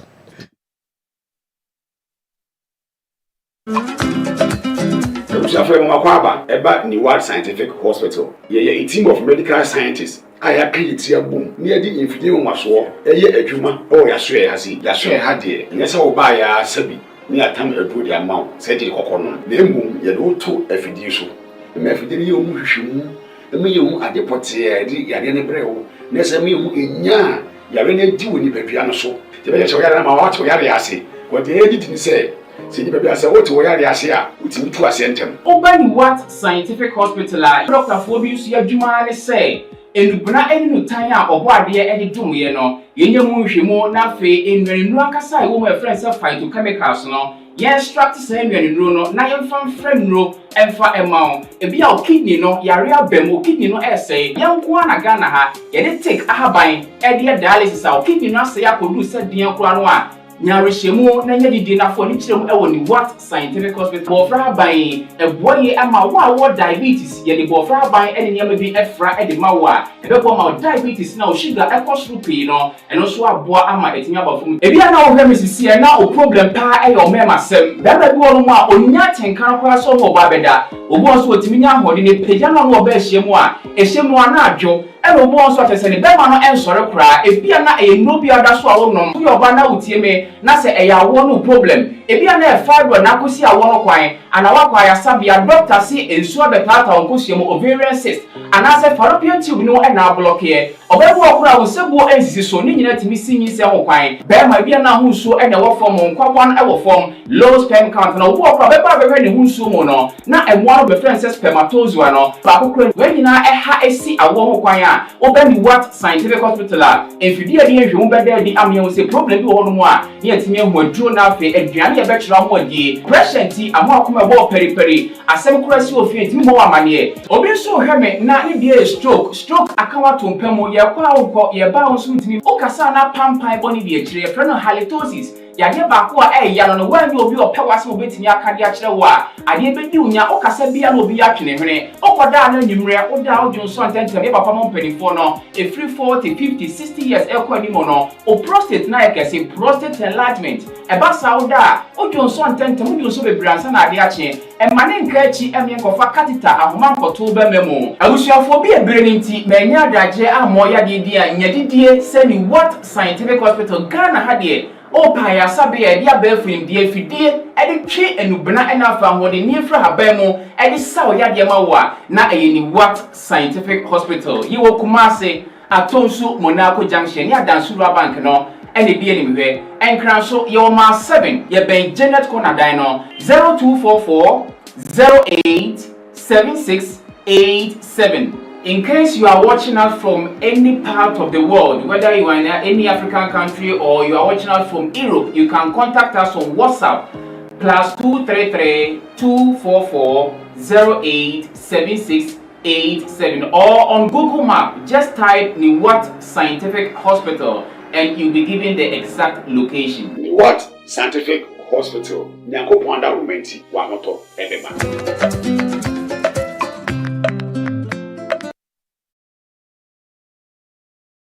Scientific Herbal Clinic enkra to kakra na yede abremono kwame emraso yenhwe local stories Bojeno ye the local stories awodo no e de ba Black Stars a qualify ebeko World Cup ebeko so World Cup in 3 countries and ye boss so Mexico, United States of America and Canada. Sabre Black Stars to qualify ye. Black Stars ama confirm say ye bonus FIFA friendly day that one ye one game I bebo against South Korea. Ghana and South Korea and bebo Tuesday November 18th. I was South Korea and Ghana ye bobo sa friendly match we preparation ye towards a World Cup a day nim shene so see and qualify for African Cup of Nations no African Cup of Nations remember so by the better take opportunity need bobo some of the friendly matches to Ghana ye South Korea e bebo yɛne South Korea bɔ World Cup no atwam last World Cup no yɛne ɔmo ɛbɔ ɛne ɛsan so nye opportunity a yɛne ɔmo ɛsan so abɔ biom yɛkɔ the Black Queens of Ghana Black Queens WAFCON qualify bɔ wɔn so yɛmfa nto dwa so mo ne Egypt ɛwɔ ɛyɛ akansie bɔ ɛno nso ɛyɛ WAFCON qualify first leg no ɛbɛba so 23rd of October and about first leg no Egypt na for return leg no and so about 28th of October and when it's said from a national teams your national teams so you from the camp of the head coach of the Black Stars of Ghana already no say Joe I come on some Emma Sabro Twado wakasam and the for players I also me invite you among beka play beka a team no only two players are one more ambo qualifies in ibino wakasam ede afa ho captain as a leader. And I think the most important thing is the players at such who are already there, that they try to welcome them warm, the captain as a leader, but also the leaders in general to integrate the players well. It's very, very important to speak to them, to engage with them, to help them if there's any problem. And then surely me as a coach, but also the staff, to integrate them well. And this is, I think, the key for each and every player coming in new. But like I said before, I don't know what will happen in 8 months, 9 months, but I guess that the core of this squad will stay. They deserve it. They were there in very difficult times. They are there playing all the qualifiers. So this is also what I will put into the whole box of deciding what to do. No, at the end, I don't know what will be in 6, 7, 8 months, because the last call or the last discussion will be, let's say, ending of May, and then there surely we will watch, like always, the performances, the commitment also now during the next upcoming games. And then the performance in the national team, and this will decide. But I don't think there will be like much change, because we have seen already a lot, and I think we choose wise, and that's why we qualified for the World Cup. And so it will be difficult decisions. This one is for sure, but I'm very. Head coach, the senior national team, the Black Stars of Ghana, Coach Otwado. Was it a bit difficult situation or selected players no about Makobo a World Cup no, but 8 months more at the nim I'll bet my assessing players was any players we use more for a year the qualifiers or core of the team no core of the team no there not just a players are more about qualifiers no on your mother that any bimo on Baba Kikao but say bimumbo qualifiers no bemudie was a satana there when nim said a bit me akom a day I found was also Kasai at the found World Cup no a step by step you qualify for World Cup a one stage you best also abo a first group matches no and also another step a stage but on GDSM Ghana or yenye betime do knockout stage of the World Cup no. I like the positivity that especially also him is showing. It's so good, positive thinking, to believe in our strengths, but surely me, I have to be realistic. And we have to take things step by step. And the number one aim, which is very, very important for us to survive the group stage. Once we enter into the knockout stage, I know that also everything can happen. We want to go to the knockout stages, and then from there, like I said, for me, anything can happen. I can't say it's going to be a final. I can't say it's the quarter or semi or whatever, but we have to look individually, because we don't know who we're facing. So it's difficult to say we will get here or there. You know, it depends also on our group, how strong is the group, and so on. Because at the moment, Ghana is not really ranked high. It's going to be difficult, but like I said, if we survive this group stage, from there anything can happen. Actually, not really. The more teams there are, the more difficult it gets. If they would. Well, Coach Otwado and an insama udwadi to Ghana. Say, we train a group of Ghana be coming no who said ye be siako, because say uba FIFA rankings Ghana you will chere ye papa panti ye mono ewo form enuntino ebetima affect group ubetimi akom na ye nya group review and obehwe ye bo group matches no ewia no bo nse ye toaso quarter final ye toaso e knockout stage no mu no who said sɛdeɛ ɛbɛsimi akɔ wɔn san so kasa sɛ World Cup a yɛba bɛkɔ deɛ also timi select the best of players kyɛ sɛ player na nyɛ so a local player and also a foreign players wɔde Ghana team no ɛkɔ World Cup a na kyɛ sɛ best players ɛna wɔde ɛkɔ obo local obo foreign ɔnhwɛ wɔsɛ mediama player ɔto ne nsa de frɛ ni wobɛhu na abrante no akɔ ama no ne ɔkɔ ama no so a foreign player there be ɔno select best and obey you so for the World Cup. Everything in general, I don't think we should look about who's local and not local. Let's say next week somebody buys Prince Owusu from Mediama, then he's no more local. Within the week, it's the same. So we have to look about performance, and I know that everyone also wants us to have success. So we have to look at the best players, and the best players should come, whether they're local or non-local. They should come. The higher the quality of the group, the higher each one pushes each other. Yeah. So if somebody is there and there are some players who are not that good, for example, he will relax. He'll feel comfortable, and this is what we don't want. Yeah. We want the player to have a concurrence situation, to fight for their position in the team, in our national team, and then the quality will. And then we can have success, and this is how it is in the club or club side, and this is how it should be also national level. Right. In general, I don't think we. Head coach Edema the senior national team, the Black Stars of Ghana, Coach Otto Addo. Minka say Ghana Football Association. Omo chemo mpese this World Cup a Ghana yeba bekoi. I was say ya dear papa ye our World Cup no mu ya better performances I would do our World Cup no mu enunti wama shasia taxi the marketing team of the GFA a sponsorship I would do a betimi aboa na even Ghana krano yetimi invited teams I would do and as a Black Stars and so betimi ama teams I would do aba yetimi abo friendly matches ni nyana be preparation towards the World Cup and yes sir wamai no atu yensa frey se brahana bebo I was saying so timi tu yensa e de some of the countries ni timi ni omo boni nyina no e sikasam enunti womo e marketing department no woma taxi omo a womo e hwe se corporate Ghana e betimi abon board no muso etimi aboana Ghana and so invited teams abdo because most of the countries are omoko AFCON no and as omo bako World Cup no womo yusu e Africa Cup of Nations no and they are prepare womo and they are Ghana yankobi enunti ena Ghana Football Association womo eye sansihie ede aboa na yetimi ayade enso ewo eye World Cup na ye ba be konento so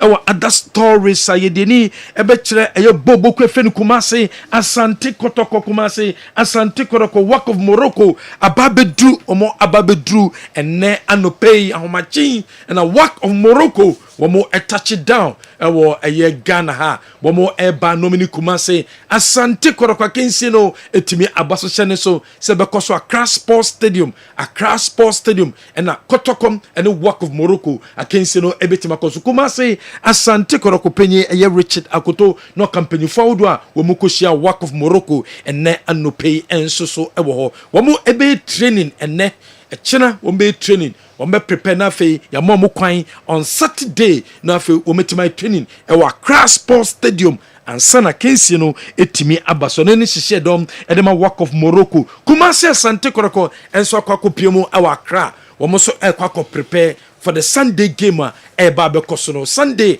ena Kotoko ebebo enunti hye so womo so akwa piemu Accra e kwa prepare na match no nhihye mpanyifo etimi aye no womo de to dwase se GTV Max TV womo betime yi match no live but no see supporters no kwan se we supporter of Kotoko eni so kwa Accra Sports Stadium also timi kwa Accra Sports Stadium na timi kota team na chi enenam so emma eye Kotoko supporters no womo chairman solo all rounds and the supporters in penny for Kotoko supporters edin komo so mo no mutimi en contribute no munya basses awudwa ebetimi ama Kotoko team no enso etimi akwa kopiemu ewo Accra ne supporters no akota team ne already no said Dr. Kwame Chemo adonate be former Shanti regional minister Honorable Simon Semensa omunyina adonate be enra penny forward enso make donations awudwa womo ede ekikari nyina bom no mo dia organize supporters akwa kopiemu ewa Accra Sports Stadium Kotoko Kotoko and the work of Morocco against you and so betimi akoso sene so set on Saturday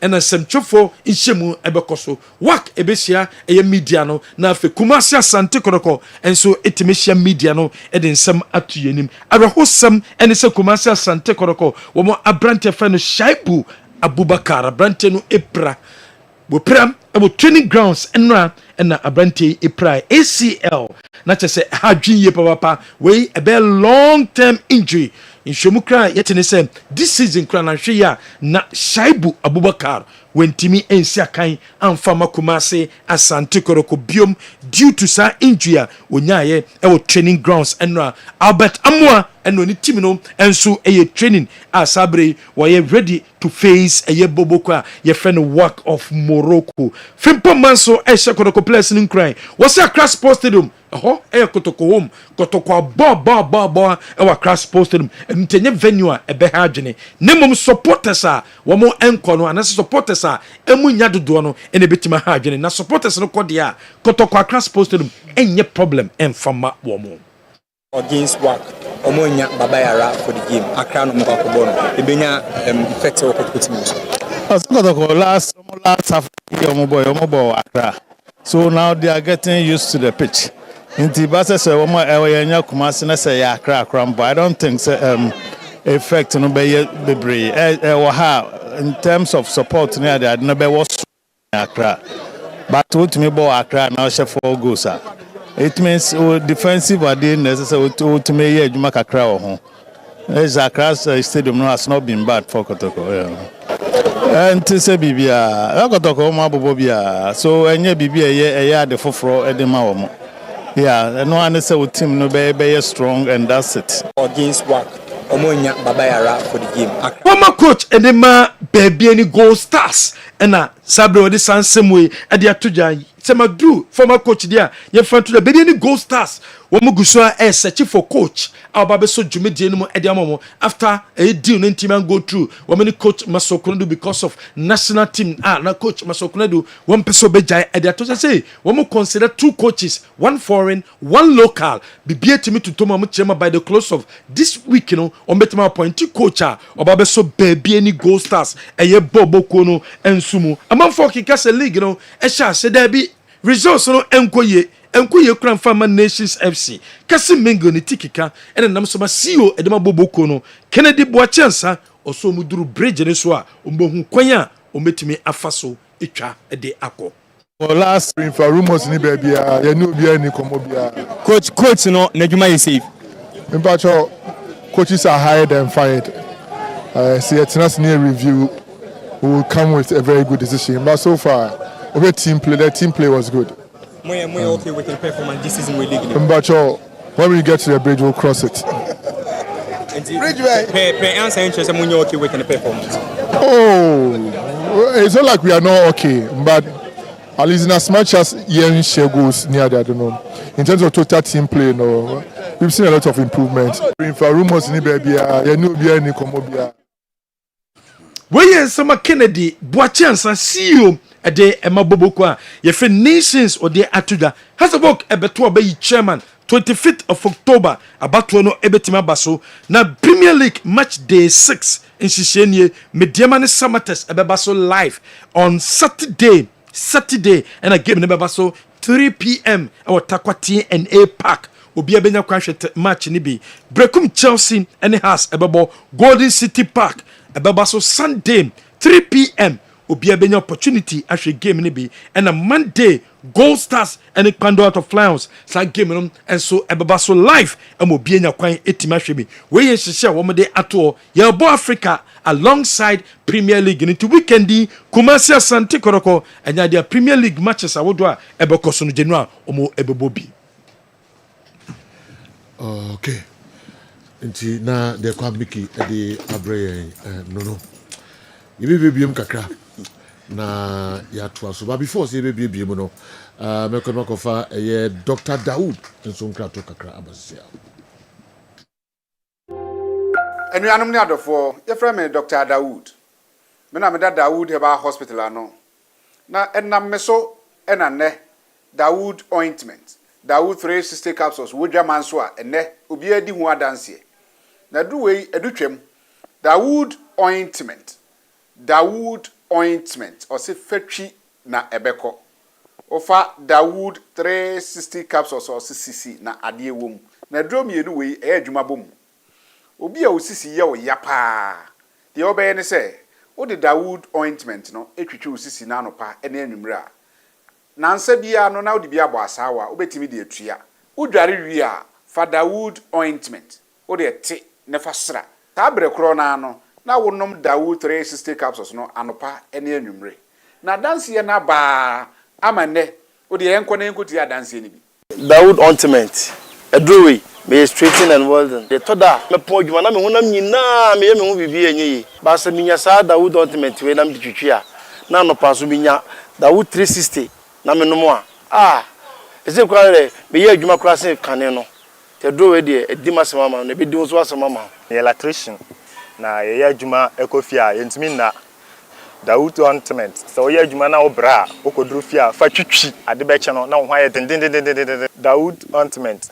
fa twi keke na ebeko Lua me use for mama hoden pa mama metimi bo adwuma bibia e kama e mama ye Dawood 360 capsules and a Dawood ointment o memre we no na do we no so twitwi wa aposo e be ma ya oni nyina afiri o ma de che o tumi be bo adwuma Dawood ointment fa twi na ebeko da bia amafo company de wo ka musa akọ spreader mi secret na nu ani ebudo na ani Dawood ointment ene papa mi sori anopa mi di twitwi mi sisi achi mi babia he mi ntebre secret ni nie ti so be so te sem ya we use Dawood ointment that is the secret of my taxi driving me a transmission gearbox specialist ejuma mi ye en kan na mi pega ade a na mi nsakura antimi pega na ase me ma ade so na lock mi sisi se say free se mi share Dawood 360 capsules and Dawood ointment abo mi bebre the dry you na so amente ya mente bia obia momodi so betimi apɛ Dawood ointment and Dawood 360 capsules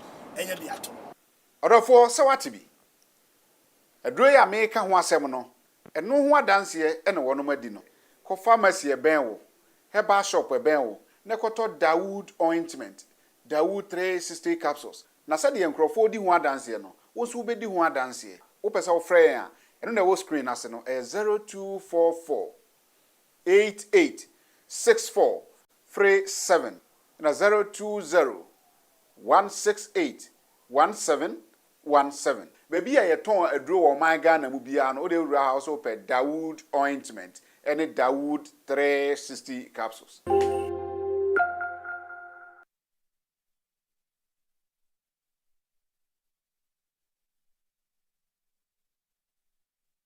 All right. Yes, sama mu nyina kwa babiom emra midfield action program no eso. Edafo trase okay. Referee Kala wa ha. Kala o videos bi ana last one can matches bi ana nye ready ne. Do nye ready na say throughout the week ni nyina no na ma hu say na to je go bo referee sabaso. Sabasa me to ma me hu asema me na me ne agi because I said the nyina pen nyina say bibi sabisi da bia. So ko hwe ball na be ba na say the referee ni mo ma ya dia me ka the late atifu ni papa. Obe commission a match. Or trust within 10 minutes no we pre-match. Or say no team ni win obi a win. That mean the team ni referee. It's a day is a referee a good day. Obi obobo obi a say ono na anya ade. And you know the nyame say omutie yensem. Na de na tujagu ne me ka wa hada bia say omo fire clips hada bia be ka wa ha. Referee mistake bia addition ade. Ampa so so na mo di na odi na tujagu na so the time papa Andy obi ko fro ala tesemina o ntiase o say na tujagu de kama ala tesemina o ka obi o say jano no na pa de ngo kala no wi am question o say and some of the bia ka wa ha say referee mistake bia adesua referee ni mistake bi obi bia adesua eno na yese mpanifo no atras ne referees ne eye da bia zoom asema ye ke o say o ma start ene o mo ya eboa e correct o mo mistakes bebrebe so me fo say ene o ma eboa bebrebe na enkola no so mo do mo ba no o mo nyere o mo ho ma o mo trimu nye o mo de because ene na wanya time ya me trim ye danke bianca ya ma metra hankasa ko dru ba bi no obi so boy abaso sa pepe ne ebo so abaso bo ma trim ye o de bibri ba ha adwene na hwe ade a match commissioner ne ka kire wo said referee nya just about 4 minutes pe and or the warm up Joe matches like this na young referee no kwa traka mu from Boliga obeba onya ba bi nda na hwe time or the ba bedru ye na or the ba ba match say no ali say penyi bi anka obenya cramps. So the essence of youth in look at all these things. So there we a cut time be say baby a referee man match at least 2 days to the match. Kotoko match here boy. And then Thursday referees be drew. Acha cry no mba be drew. Omba be drew omo China Friday, omo Saturday, answer na Sunday. Obe look at the atmosphere. Obenya baby a oba jojo no, obe tietie kromu asem say there. And no match change on the system never fa. But who join the panel as a young referee like this? Our best project, you know. That's what Baba drew. That's what Timinia only 4 minutes. So the bear warm up. That's what we put up this performance. Not just when you have more time and can be on Kobaya Brusa. You best spend for some more my appointment. Let's give them opportunities. And your man will say, Omra made that 2 nights. Fair.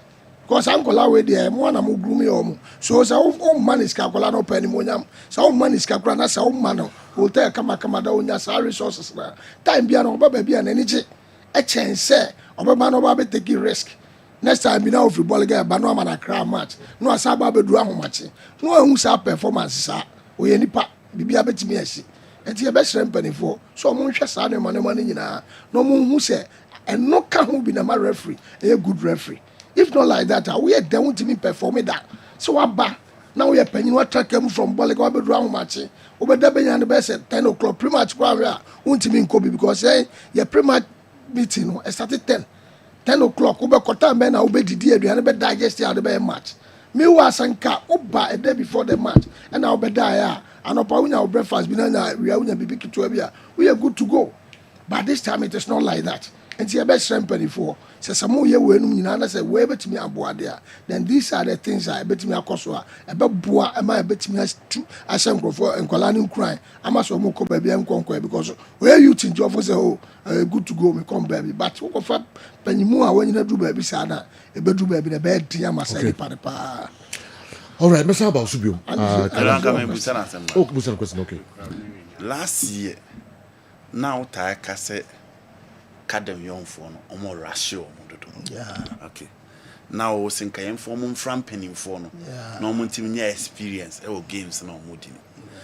And now, before the Kotoko Nations game, I want to say, referee, don't go near Baby, say, I was a fan. One, me who say a fact, this is not the first time, say, first one, I go Vibano. Okay. Make sure you know me who said this sequoia.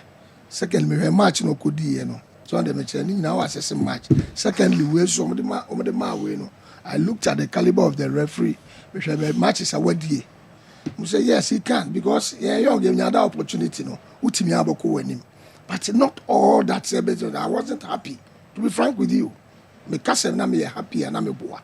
Me not happy because if you look at the history between the Kotoko Nations match, so the match now Nations part. League no nyina no omone kotoko monya ahotoda kotoko nya ahotoda sa bibia nsia da bia bibisi ti so okofa obi otesa na sa wan hweye na bifro sa kokosia what will you say?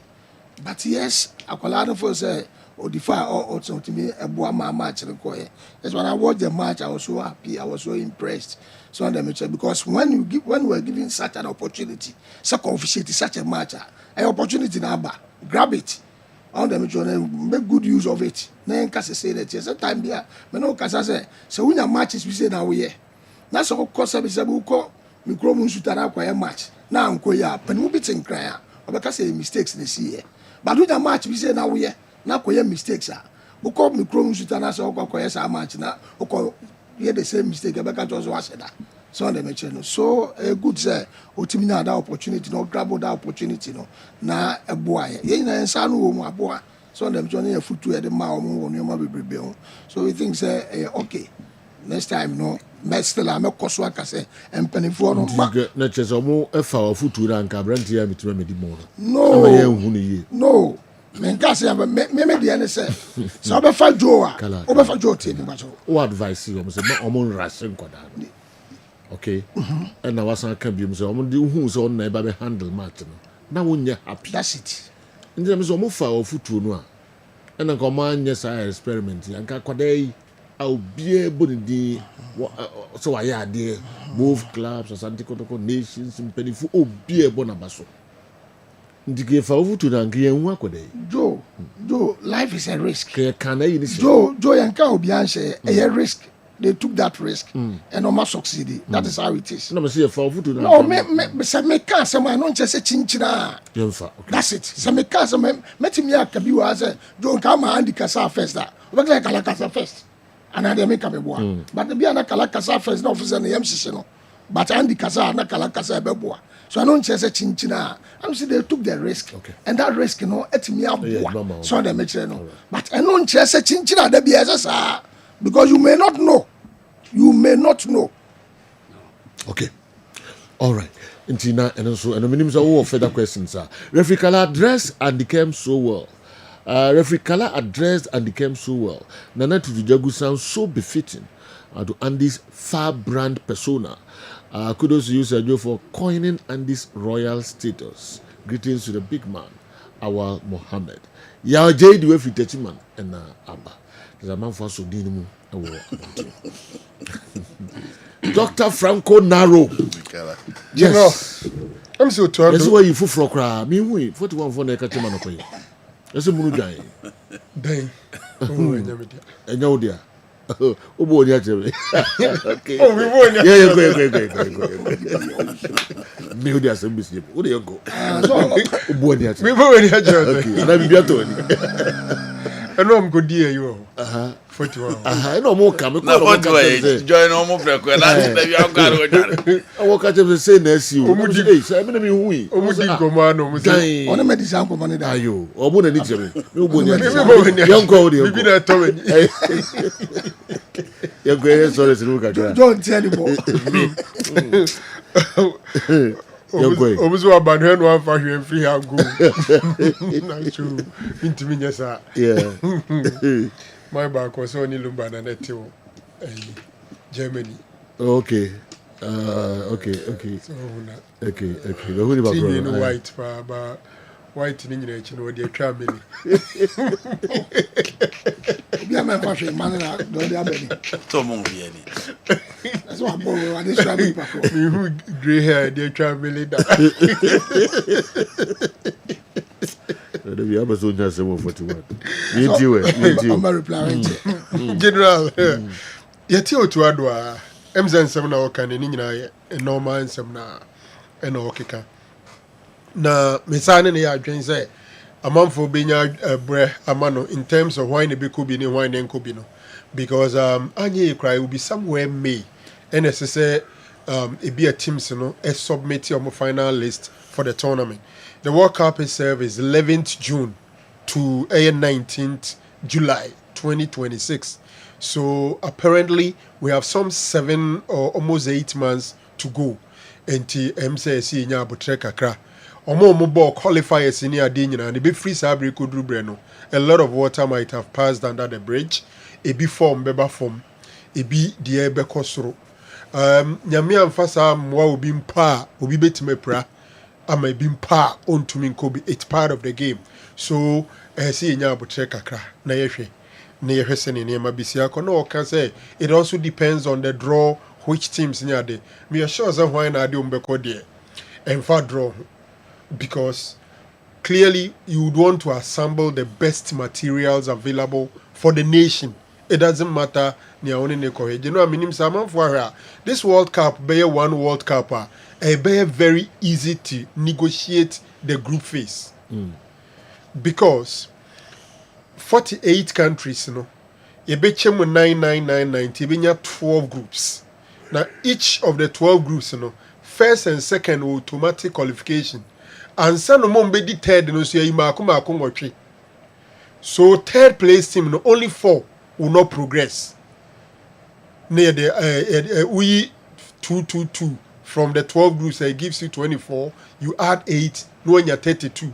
32 now. Now it's a World Cup, no. They said the previous one, did 32, Ebon, one and a free call. So clearly, this one World Cup, it will become relatively easier to get out of the group stage. And I think, say, Mr. Adrian said, indeed, you been a challenge, Kakra, in terms of preparation towards the World Cup. Unlike the other African countries, Oma qualify for World Cup or more African Cup of Nations. Eko bono, ye nibi. Yama ye branu ye enti, ye entumi and qualify for the AFCON. So the tournament, which is supposed to be a major platform, ye debe prepare who your team ni no, it is not there. It's a bit unfortunate, but like I said, see nyabutre kakra na as we progress no, enema beba nenim draw na nkasa ye 5th December.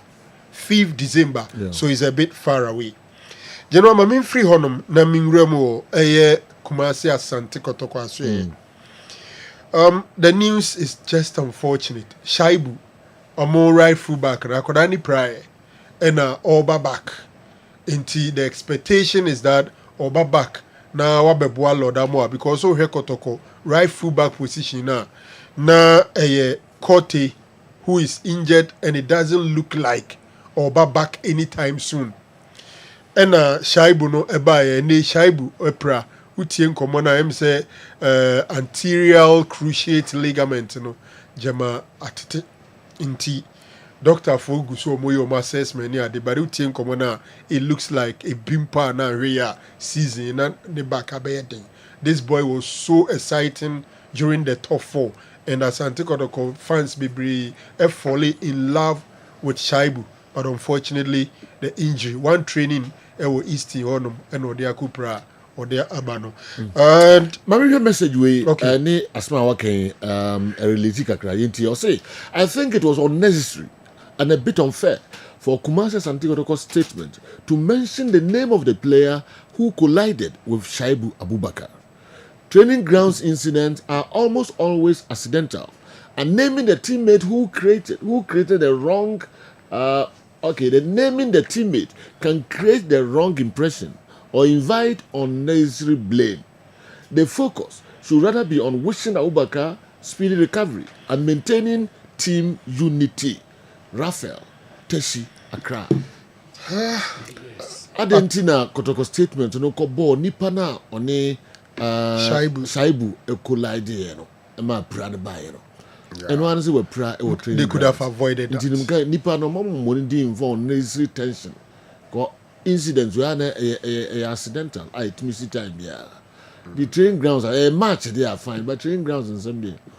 Raphael say yes, come on, Nipa na on negotiate brother by no. I think the Raphael is right. So more avoid the cause injury now and can better. For me, they could have done that and probably assure the fans and nema or more anyhow they helping.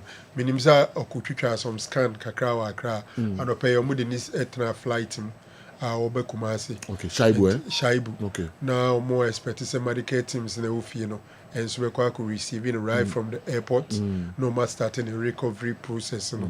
That is the situation. Sad for the young chap because General he was going to contribute a lot for Kotoko as a team. It looks like I said there Aka only yes. No, it's so good. Only for engineer for beer, even though Kotoko anyade or tough for but he was the exceptional performer.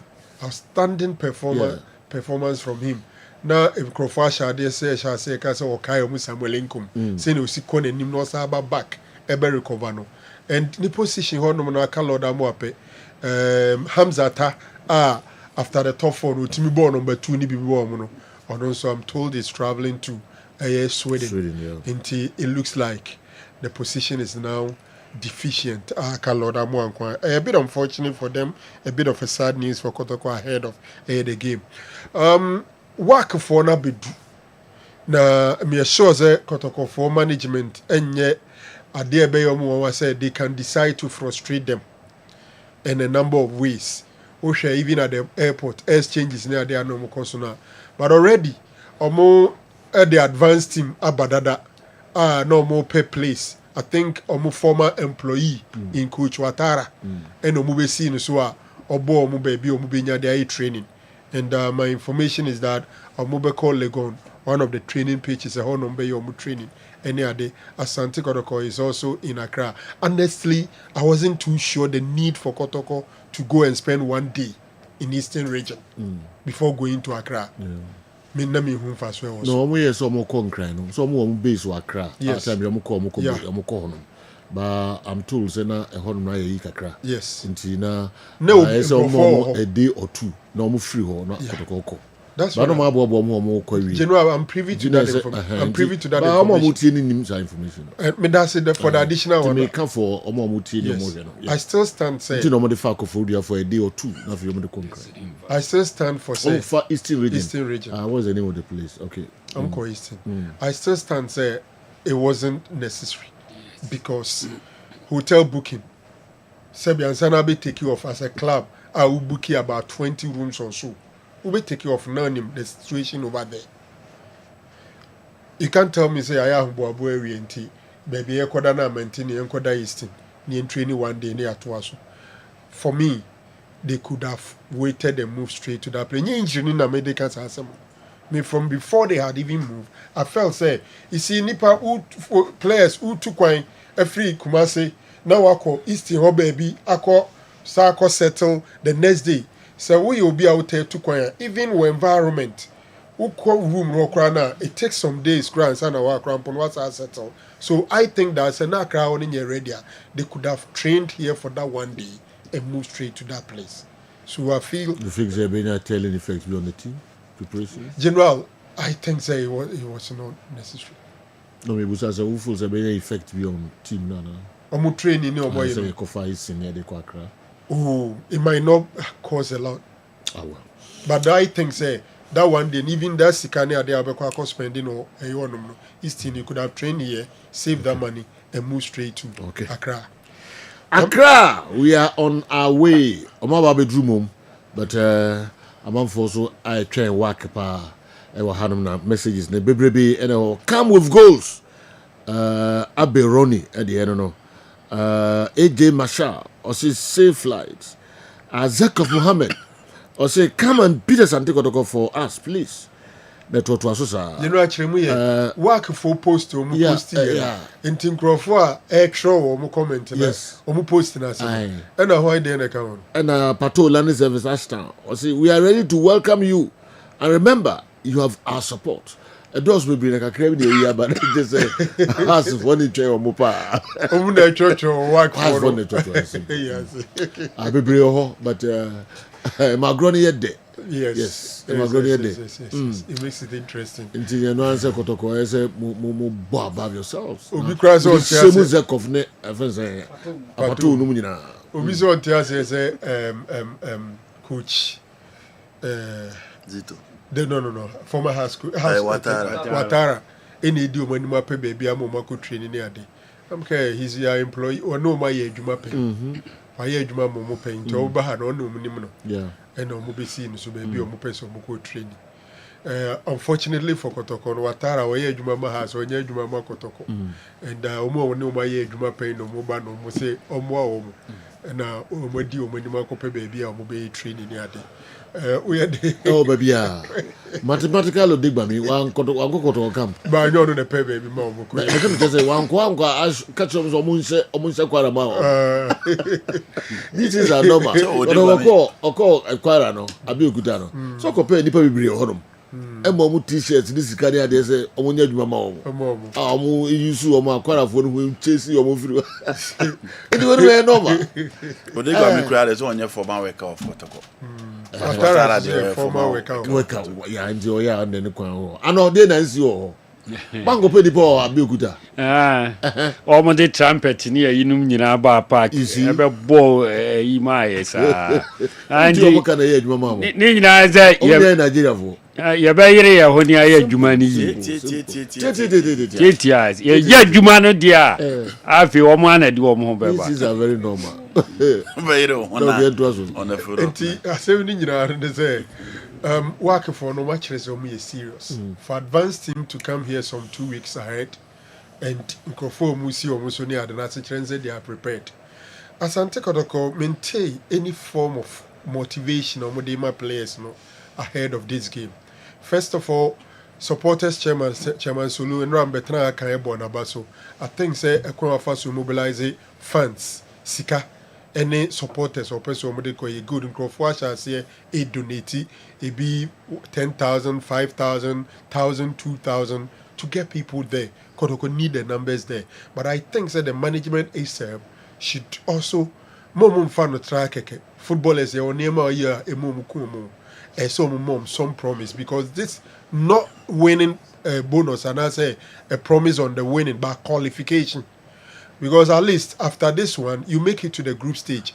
If my records are correct, I think the group stage that is $400,000 is the minimum money you get from the group stage.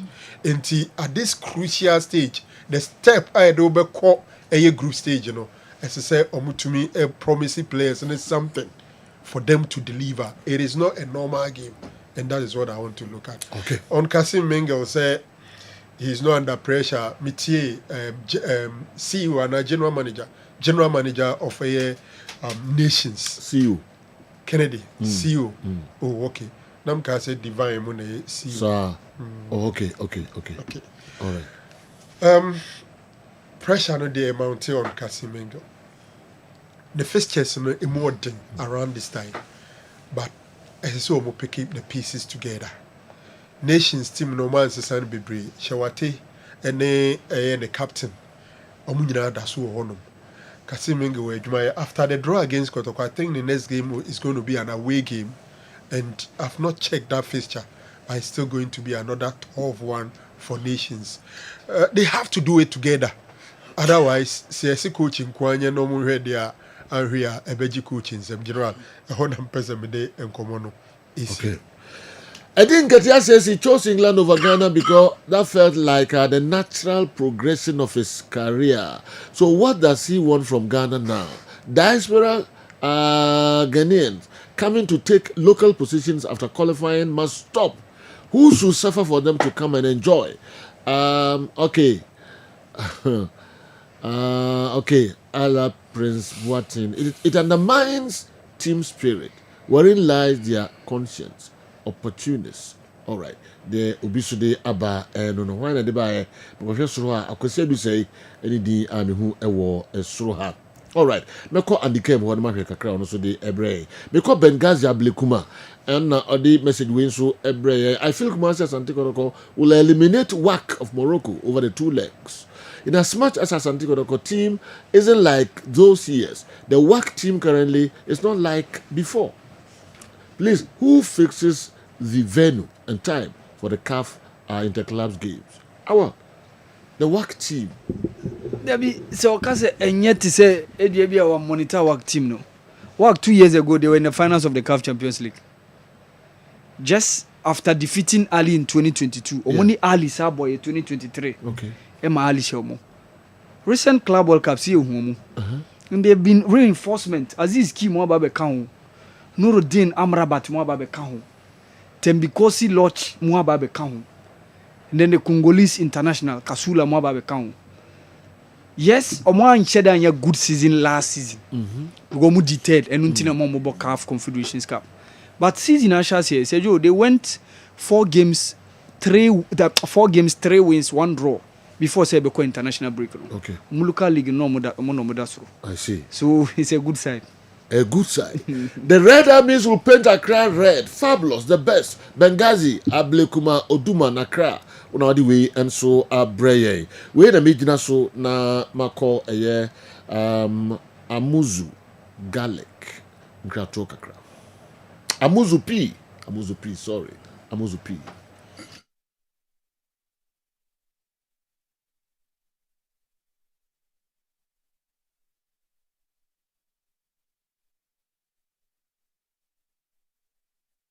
Oh, okay. All right. Say, no, you're ready. I mean, say, you met me at a BAM of Gilead, Sonkra Toka Caribbean. BAM.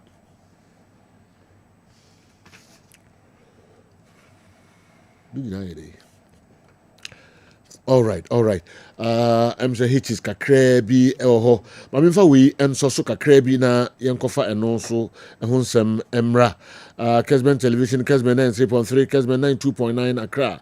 Ma me sure we an attacker is in an offside position at the moment. Vitamin C amuzu P herbal mixture. Eye drive die fuaji atuma ebua honam yaw. So be said doctor meti yaw me bema no mu. Idonso a meti yaw na idonso a me bre. And I said, me bear my me prepare the unhia a amuzu P herbal mixture. Doc, many rich and more sanemi and a yaw pa na mete. Say, when I would say, bear my dear drum maker for a maono, a yamuzu na kwaba ba amuzu herbal clinic. Na me vitamin C amuzu P herbal mixture. A drive the fuagia tuma ebua hunam yaw. So be said, doctor, meti yaw me bear my numu. Don't saw me tea yaw, and I don't saw me bread. And I said, me bear my me prepare, the unhia a yamuzu P herbal mixture. Doc, many rich and more sanemi and a yaw pa na mete. So when I would say, bear my dear drum maker for a maono, a yamuzu P herbal mixture. Obi said, dog, me who said me don't saw, and I do so in your face, and a pump pan was shepa. It is Johnson Echi. Doc, me do so as a nebiakem, and most as a my yasi emia, Bema was a how no, me can for Muzu P. Munabeko. The Oti yaw on in Toshinumo, the Nintohena Hono, Sango for no me can for Muzu P. Emon Wati. Ubi said, Doctor, me do so a more pie, when I'm saying. Ubi said, Doc, me do so so what to throw if we move back. And I be said, Doctor, me call Janasos and make Chemua. Ubosa Kafrona is your mind. Everybody know ba. The unhia yamuzu P herbal mixture. Oba swa otiemia. Obuni say we are a chireno. Pampan kwana kan kwana eba. Me kan fo amuzu P ema wate. Oba so ode po how quite how. Insio basa egu wase ne pe yi. Pampan ya no wo shape o wase. Oba odun so oti yawe. Wadro yamuzu P herbal mixture. Obebu nkeka ye na che mamunu kasika fiu na himfie bia na abie ni kuru na no ekọ ho apampa ya ohu no nyampa nketua amasabi ni confidence no kwa na ekọ form obebi otiemia otimi buninsa in bleeding ubosa within 2 months do buninsa mprenu onya nkeka ya na ya osa pamuzu pi nu masa nyina ejai wako trascan yeso wo PID unu kunu hia ni nsuo nyina se na se na chi aba enam keka na akogina upio di numu nti onya amuzu pi numu a sa ha ni nyina be komo ho ato say nrei ukọ pharmacy ukọ drugstore herbal shop obenya bi etu no anya bi ato wokumasi akodani herbal misi herbal apidank omo mbrom sa nso na icof ni Colinac omo Ashtown Accra ukọ kanshi dragley ubisa na nabuache Kingswalk Tinates Repash and Hallows ebi etu nro makon anase dudu pirano ukọ no so pamuzu pia obenye bi ato se opese no semise bia peti bi so fa na manefre for further and better direction amuzu p herbal mixture maudi hiochalo bida hefuasi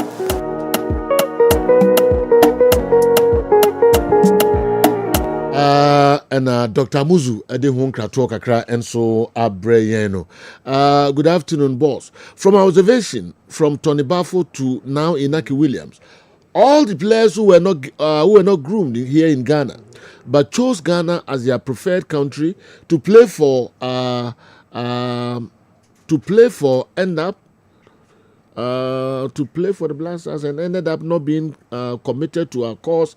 Even Otto Addo, who is now our coach, after playing for the Black Stars and came back to coach us, chose being a scout of Dortmund over coaching Ghana. After the abysmal performance at the African Cup, so we should focus on Adoso, Seth, and anyway, and so if we empire so Abreye, no, so just say you focus on players now. One. As a commitment ni sanima no mana kako fan sembe brave go to adu kra no after World Cup no okaso kwa scout na ojai Black Stars adwuma to you said the abara no okay Andy Kem already message me yeah Oh yes. Result debut. Ade. Ewa makanwi. Inti no. I won't kai question and go by. Dem say make kai kra na ali so read na say obi a wo trase no. Okay na unkai. Oh me kai there but na make bebrebe ni say. Unzo obi a wo tie no. Abo Dr. Amuzu say wan tie be a. Say the be on so bo say we nti na ka say. Emre no kra no aso an sa. Na wo say chairman of Fosu Ware enso ewura chairman solo kakra bi mema na bebe 2-3 minutes bi because emre no eko asande ko National Circles Council chairman and a national chairman asande ko support ewura dia na bebia ataidi ese me man be 2 minutes bi na ode kasa kakra kala ndi an attacker is in an offside position. At the moment, a team kicks or takes a direct free kick. While the ball is in the air, the attacker jumps to head it but doesn't touch the ball. The attacker's movement confuses the goalkeeper who fails to make a save and the ball enters the goal. What is the correct decision? At the time of the kick, na player in offside position. Nemum ya ball no ne ho anka. Nemum ne ho ni bibi na oyeye no emma goalkeeper no issue and goalkeeper na ntibi anya dey and so o make impact no one can say the impact na enye adwuma and that time referee be offside although no one can but essence o make attempt no emma goalkeeper no so be pe bi abo and it na ma o say referee so this allow goal no the indirect free kick against attacker no which is offside. Okay, we can the and the clips and the can just a minute or two. Now, for chairman Abbey, me man of 3 minutes. Now here and crowd the every. You know, Blasters against South Korea, friendly match now Yakobono because you players no more bobo na even against some more the ball from grounds or Kanyane of him. Into see she country be to say South Korea and the last time you know ball World Cup no be who say ya bomb matches will World Cup be a shark as a four e be a share but ye more match my yen soon woo jemu say that a match within a minute goalkeeper team here double save into share your attitude at least in terms of attack yeah okay you say we don't create more. Because even against Comoros class, you born a boy in a goal near say young create chance be into getting a teamer in terms of the attacking transition, you know. Ebema ye oma testing your defense, oma testing your goalkeeper. Near who the shape at the back ni you know. Because all share any Comoros anytime be on by defense no should be na come see ho. Until we need a team ebema that test. And unfortunately, yen team in yasa test ni be AFCON because you qualify. Into getting obi to say South Korea no ebema ye team no ye who ye status no ye level ene eniama atouch you team ma e o se tutu ni ye ansa na timi e de akọ World Cup na ma bibia ko. So for me that friendly match is spot on. Okay. Chairman Solo boss akwaba yeja ese adaji ni pusukra njembete enye easy Roko chairman anya sem kitwa kra njejuma kitwa yehu ha no pie ha no sin ha enye easy kra. So far, all Makotoko wins. Oh, by the luck. Oh, the Bapa win. It so I not draw be there. Na wafa. What is Sababa? Yamayadma. Kwesiada won cryana. You know, I came for winning Joe Mutata and pay just some few minutes ago. Okay. All right. Do the meba na chairman, my chairman Kasa. No worry. Problem. I may come as here. Okay. All right. Chairman. Boss. Yes, sir. Because I'm in interruptions behind that maybe damn boss I don't cry. Yango pardon. You to Obama be national chairman no. Yenya Lucy match. Na yango poya adwa ya match more den pa yango poya adwa da kwasiada. Kotoko ne work. Yeah. Na ye nyina enim NMBC Baba Sports Stadium. Abe ne work of Morocco. Ishia. And sadie no metumi aka say after some match no ni pay jai kotoko o ma ba mbu ye ne dos papa ni pay jai kotoko papa o ma ba mbu stadium ba ne o mo den ye after 2-1 no sa 2-1 ye kan okore pa ya wa nipa fam krum ha bo hu papa panyimu da fam munumuni e twa adwadwo tiem ayare hosam ɛdi nkrofo we mu no na yɛ pɛ ɔmo baba Sport Stadium yeah hapa na yɛ pɛ ɔmo na nsɛni bo akagye bi yɛ ka agye bi akyiri yɛ bɛto aso yeah nanso so akodi Accra Sport Stadium nanso so yɛ ma na nyɛ kwa ɔsɛ etua ɔmo so ka nti akwa a yɛsua wɔ Wak of Morocco so no nyɛ konketwa ɛna ma sabre mete mpenten kwa kurum ha yi ne nyinaa ne sɛ ɔsɛ etime fele Accra Sport Stadium ɛnyɛ easy sɛ wo bɛ fele Accra Sport Stadium Kumasi Asante Kotoko yeah very very difficult but number 12 man no ɛbɛyɛ supporters and I was say ye BBA etumi na ye ginger boys na yɛ ready sɛ ɔmbɛyɛ adwuma technical team no so yɛ ready sɛ ɔmbɛyɛ adwuma management BBA also ɔmo tutu bi ɔmo atutu de aka ɛyɛ Kotoko supporters na ho be hia sɛ enipa na also ɔmo kɔ Accra Sport Stadium ɔmo anya kwanya kuma baba Sport Stadium ɔmo anya kwanya no yeah yɛ pɛ kwanya bɛfa so ebinom ana dodoɔ na betimi APM wɔ Accra Sport Stadium wohwɛ Ashanti region ha na especially Kumasi aha na team ne wɔ yeah enti yɛntimi ankɔ na ɛde ɔhaw bebree aba ya sabre hyehyɛ a yɛ de sɛ obi ɔwɔ Kumasi ne Potem ha bia ɔpɛ sɛ ɔkɔ Accra akɔhwɛ board bibia no hyehyɛ yɛ de agu hɔ ne sɛ ɔyɛ circle member sɛ ɔyɛ ho platform sɛ ɔyɛ hwan ɔyɛ Kotoko support anko a obia when you football home person could be a over 100 cities. 100 cities? Yes. Wow. Danka offer a concrete Saba offer VIP na a 220. Yeah. Sabri no obi 100 cities. Nina say a month for air suma santi. A month for air Kotoko adoye. Enti Brinyana omodi bi boy no. I was say she be boy Kotoko supporters. Sure. Afi eno to nchan other regions no bonafo omonso efiri sunyane ekopem nkran transportation normally yegye no omonso tua half oko western region at the same thing oko eastern region at the same thing national no fa kada fa na etimi abo amadodo na etimi akọ Accra Sports Stadium eno free ho a ye be make sure say be to ticket more many so ade hunu say Nyankopɔ ya adom a ɛda memeneda adwumre ebonu nsia omo a omaye adoye na otwe mu nyina no mebodi me de camera bi si menim abodi ne mako fitira computer yeah ne nyina ne se de ama bebredo anu adwo e wo sikamam eye no kuredie ene pepepe yeah and me ba sa me ba besom ma masa me pe me ho anya nti makase oh vinibi oh makase see I receive it the nyamede aye wi amen bo bia hu amen na wo din wo nsem odin amen nti no hi obi a hwe nyame ahyira wa wi eti me wo ha se mesom asante na masom Kotoko abusua no enti obi obema me kapre anasempoa me de camera bi si me ma bobo companies ni nyina ne ankrankra ni nyina di mako okay ye wi a de beto social media ba bia afi ye wi nso a de edi sikare ye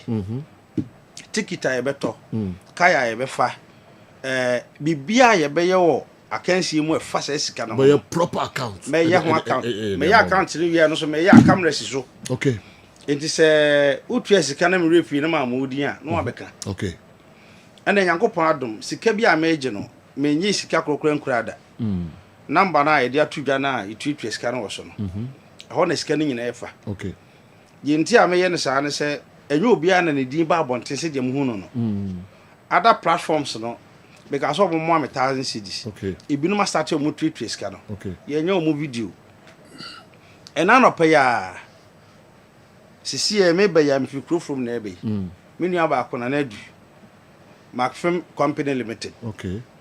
I want me 5,000 cc. Oh, nice. I want me free by 5,000. Nice. Or a distributor. Okay. Open Sabi beer fans a hundred. Wow. Obetu abo wa sentimental ha. Ena enye ne nkwa no som Kotoko. Wasum Kotoko da bia ire ne tisoro. Ehwe bo. Ye call we baby a. On the car say opema sam akoto Land Cruiser mo no. Into the family akọ baby ani. Ena o fa me share that me park me car. And what they call baby and my equine baby and go stars. Okay. And the Kotoko no so you kuno. Yeah.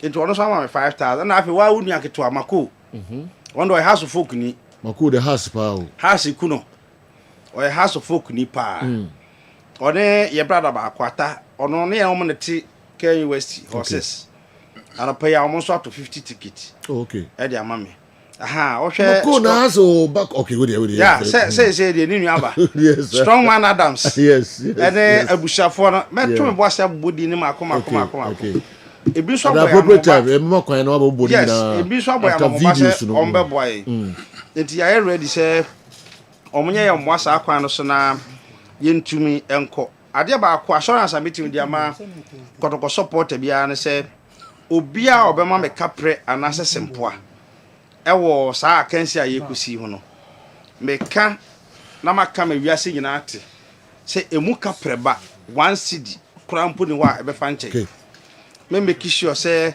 sika bia eba bia ne ebe bo ho dawuru ama wiase nyina ate say de be ya ebe hye afoforo su nkran na omosom asanteman a ya ma wiase nyina ate sampa omaba abesom asanteman all right eti say jo ekro da so da ho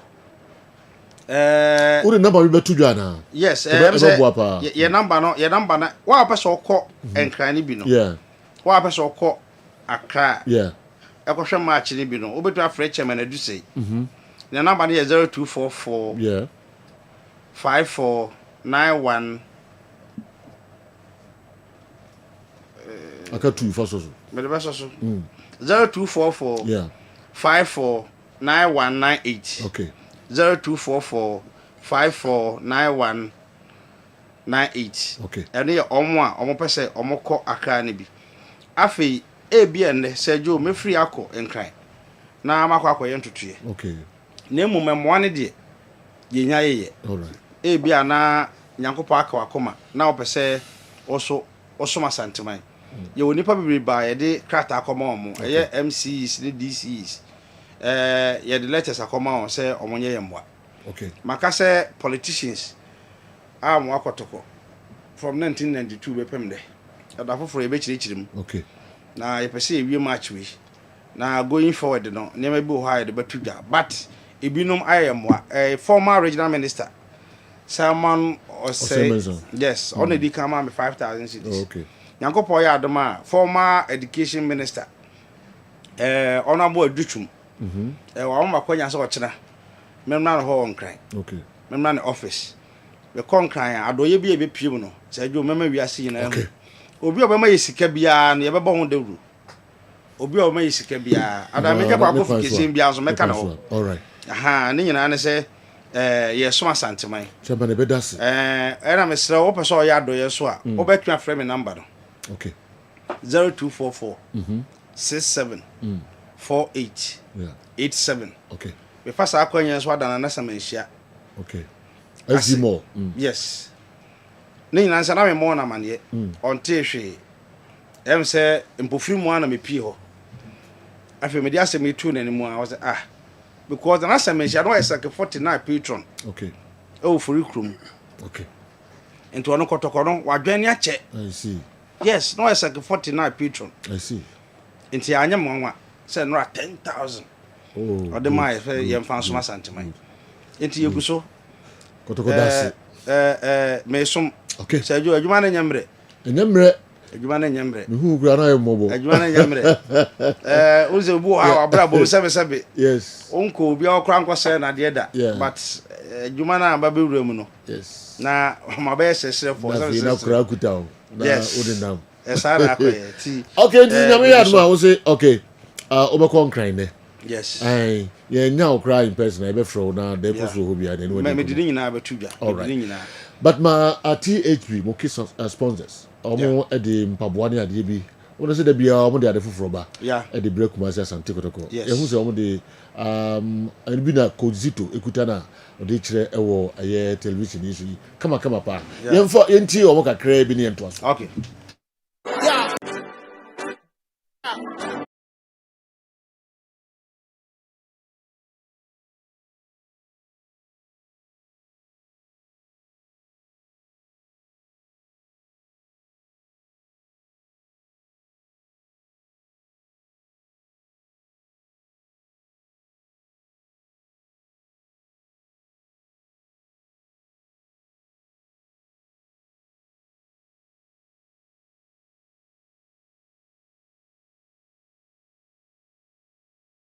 na THB de akokoma kumasi asante kotoko no we enka contract ya ene kotoko assign ho so omu anom de akoma ya de bi omu anom ya de bi we just before asante kotoko ni work game no makoya sa do ye 35 pairs no de ama players no na fi technical team no omo 18 pairs management team no de no ebe follow later THB masa don't go there.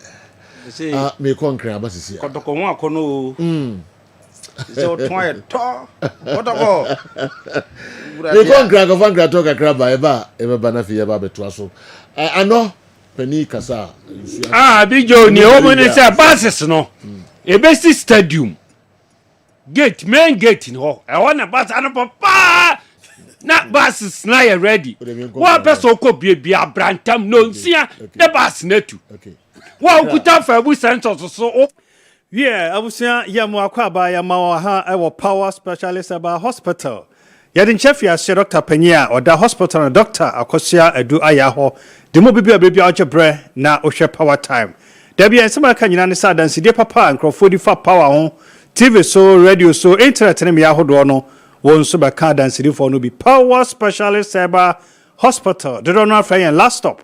Yewo Kumasi ya won cry enna ye water krade Kumasi ofiyase ye ni Jasper Flint station di enhwanimu wo aputoja kontra se kwan ne so Lake Road ena ye wo akra wo kwabenya ACP kwan so ne block factory no edi enhwanimu na afita krade wo Anaje Estate Customs Road ye ni singa washing be no so di enhwanimu numbers edi adwuma na emiensa famu bia ne frɛ ye wo fra branch na ebe no ne ama direction ba ho na wabeje wayaresa numbers ne 0555 797878 0200 3831 and 0244 544422 Monday to Saturdays and your day Sunday penny da yen yejuma even holidays ye yejuma awe branches ni nyina mu na de mapawa yeso nkuni sawba ye nyabre woni padua ni mu hwehwe ni padua ni mu behwehwe mojamba ye lab bia wo hia se wo ye ye de mfiri behwehwe mu so hia se ma ye scan so hia se ma ye x-ray bibi bere asase ma wo ye na ye hu de ekwaso ni padua ni mu ye hu de de sa symptoms na de abro ye hu de ma se kokata so wontumi enna wo so tia na ete wo yam obo afuno obo anu nyina ye hoya wo to ase twetwe abusia ebehwe sa ne mani nyina ansane de drug county power nyame adom ye ntom fom yade ye manage yade e hospital honum wodo yade na chinchini a wonante abre wabamu abu e hyawadwum se oyade we de no anadu ko wo misraw to anamobra power specialist about hospital on fa yade ne man sanfa nko ye no ntine e fe last stop baby ade yade na chinchina kodro bia obedru power nyame adom ayaresa e wo ho ade emaw what tested hepatitis B positive se wona wodi adanse no edoso wona what tested negative no AP Ghana eni amano nene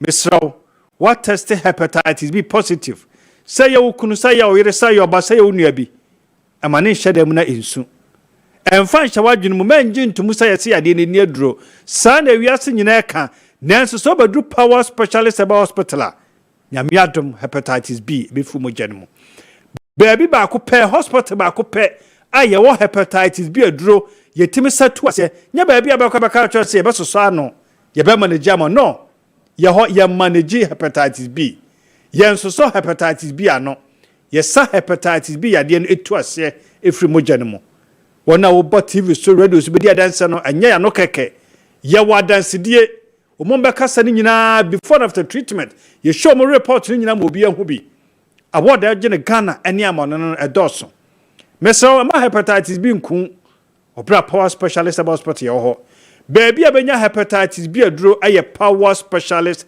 heba hospital Kumase and crime anase eye takrade ya na otenkasa wonfe ene wonfe eye wo ya wo chika se mututu ya kakra bi na wabre brebia flise hit oni padua ni mu ya na honam hyehye honam keka otimititu hu sa na honam nyina twetwa de diketua bi na yefunu na ahye wani aye very yellow onase nyina hya se tatai wo yefunu no ahya se ehonhono aye dendenden ebia wo fat liver ebia wo liver enlargement ebia liver cirrhosis chesa brabo no ayesrade se ya atwom obrabo na honhono ayekese ye no na ma oyafunu na hono ya na ma onfe nifa so ha no ahono ayedendenden no ebia no liver no achenchene ayebawe te se de dia to anwam ache no ni nyina mu no Fabra Power Specialist Hospital nyame adom ama yedura ye de sa ye de we etu ase Doctor Akoso Eduaya at the liver care herbal mixture aba Eduaya liver care liver ya de bia say a fat liver say a liver enlargement say a liver cirrhosis wunya Eduaya liver care ni bia e betu ase ama we a pure herbal ama no son ene nyame adom ode adom Doctor Akoso Eduaya ya de sa ya de etu ase ama yefunu ayekutu didi ketua bi na yefunu na ahye na yefunu mu ayekutu wo chika semu ya wo ya okoko ha aya wo ya ahihyew anyasam ketua liver care man sanka bi wo ya bema o Johnson asema hyase eye basabasa kakra bi na Johnson do okọ aketua bi na aba ya na wa ya se ayiri se ten aya wo ya ahihyew sentence say Johnson intimi ma Johnson eba no obema mu ya wo ya obema mu hyehyyew wo Johnson wi oten kasa Johnson bi akam wo Johnson wi ne moja di akire bro kwa de eba ni nyina ye moja nkwan ne papa bi oba ye wo se Johnson de no aka tetimi sa Johnson de no wa ma no ho kwan sa Johnson mra no sa ye de na Johnson mai obegina ha be say 3 minutes ansa na Johnson a sha say de na eba na neji sama aba mu ni say enkrofo fra e friend kan kamo mo ya hye mo catheter wo ho na wa fra doctor me no maduro no wie ye no me catheter no enu atu eba sa na mabusa say Johnson edaso ba Johnson a flow was Johnson eba normal abusia me no ka say wo share power time nessa ya shop papa catheter ya show onu bi catheter ya sha ukunu catheter rubber a shene bema mu sentence say Johnson intimi ma Fanebra Power Specialist Eba Hospital say ya kumase say ya nkran say ya takware ba bia ben wo bia no tumrika fane tena ka mu Fanebra nyamiadom ayaresa ho catheter na ebetu ama ne ho atimi atono ebetima ye prostate ebetima ye kidney ebetima ye untreated infection ebetima ye ureter na so urethra ebia ye bladder that is cystitis bibi bia fa o Johnson sam ho no Fabra Power Specialist Hospital nyamiadom ye be hwew ama waduro o kidney stones and also kidney cysts o call hospital o call scan ya so kidney stone and kidney cysts ama lower back usisi echi ho aya wo ya ehyehyw ama severe waist pain o nase nyina atatai emfa o kidney eni agro oba power yeba mu oduro stones ni nyina abekọ cysts no ahonhono na nsuo gina mu no ni nyina abetwetwe ama ho timi atọ tumika numbers ni 0555 79 78 78 0200 38 38 31 and 0244 54 44 22 odi ano eye osa saya de we yade bi abusua edi nkrofo nya papa osa wo nipadua ma wani nye ekwamde wa eye problem aduane to ye ma eye problem udidi mi a eye problem ya na obofono osa eye kro obi kra ti me fe oboa no ha nyina ya ho ya de kopie wa chi utanya heartburns udidi ande aduane jabo indigestion ya na onsa no ye titiriti brebia flisa emframa bi agina oyam gastritis wachika sanimu ya wo ya wachika sanimu hwehwe ya ho hwenye yi osa betwa ma wafon aye tantantan misraw wo hia Eduaya SK that is stomach care ekro bia wo ya furu no mu bibi biara ya fre ne kro say ye duodenal ulcer say ye peptic ulcer wonya Eduaya SK ni bia beboa wo atuade no ase ama ho atọ ebekum kro ni nyina bomade so benya ye no ni nyina bi wo bo na wo yi ahra moja ewo mu wakoma timi bo se kim ohome a ensiso ohome esoro o lungs problem o heart problem say heart enlargement say den ye be ma cough care herbal mixture ye fa ne chest cough bibi biara e wo chest ho bibi biara wo koko ho ama ho ntow no wo hia Eduaya cough care herbal mixture enya wanko a bibia wo lungs no ma wo heart no bibia wo chest ho de wonya sadro ye beboa atu ase ama what test malaria positive baby e da bia plus bia wo hia edua ya malamis wonum ye nyunyuno waposo ya mre hota ye hye ya na ho su se chechecha wo atimi tigo so uti power den bomodin so benya edua ya malamis na so ayara ma ho to foforo wonum nye ode okokata so ntimi na wo so tia na eto your balance so ti kra mayiye ye be ma edua ya herbal tonic eye mojaduro ye ndo ni nyina ya pure herbal ebe bo sisi di pedua ma ho timi ayefe dene do onum abetene de na so ya be ma ne me nkoye wo mpamu ma odia ye ma ogiri ka jiri ebe sisiu be yi ntini mu fi nyina ma moja na timi akogire mu na be ma na timi gina na so na onya dua ya hebatene ba mixture e de ka ho de a na ba bia wudi ama wo bomoden hwehwe no ni nyina bia kira kwa ya de be ha bia ya ntimi amodin no enje se enya ho adwuma kompo na hye minimum ya mfa se kan ka be mo dura be na ne nyina awarefo amopa wo mum nyina amomra ya hwe mema bi low sperm count wo your ba na wo ye ovarian cyst wo fibroid e bia wo tubes no mo asisi a Fabra Power Specialist Hospital. Ya dia bia ha bia yentimi aka ho azam. Say sciatica na ha ukotodwe. Ya na ho ne sin so ginam na wakotwe. Ho na ba be kyekira ma. Bone fracture do mperi babu pei. Pampan bone e wanum. Oso tia na etoko kita so ntimi enna. Ni nyina no Fabra Power Specialist Hospital. Ye wo Kumasi ya won crime. Enna ye water cry. The Kumasi wo fe yase ye ni Jasper Filling Station ni di enhwene mu. Wo aputu oja kontra se kwan ne so. Lake Road enna ye wo Accra wo kwabenya kwa benya ACP kwanso ne block factory no edi enhwenu na fita krade wo Anaje Estate Customs Road ye ne singa washing bin di enhwenu mu ye de adua ya ointment so aba koye adwumaden aba anwumre tware wi afa betwetwum ba bia afa bi sra woto ha tim no wada de be che no na ho tententen frey 0555 79 78 78 0200 38 38 31 and 0244 544422 Monday to Saturdays and your day my Sunday penny da yen even holidays ya juma our your branches ni me do say baby algebra na ohwe power time nyame yadoma da sane sabre yan so ye dia pom de ho nsam no ebebro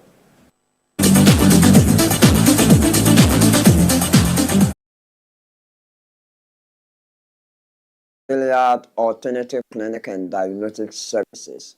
Na Balm of Gilead yasure no ewo Kumasi Maxima the cabin ho ye ne Eida Hotel next ene opposite Obatakra den so a na nkopon adom ye wo Anaji ye to Anaji Choice Mass no eso papepe na so oba Accra nso a na nkopon adom ye wo Westland pe Accra ye ni bebia se Westland so oba Balm of Gilead Clinic ahanomo nye herbal clinic ahanomo ye alternative clinic eba alternative ye homeopathy ye acupuncture ene ahodo account ba hanomo de ye major focus ye di tu yare ase manage yare prevent yare ni say ye the diet control planner ye be ka say dietetics and nutrition ye chiwo nnuane wo so wodi nense so wodi kwan obefa so wodi na from anopatu enwumre no na bibia tima ye fine na yasanso de wato kwan pa obefa so a wabrabo ontotuye obetoto afọ bi ho a adwendwen no odwen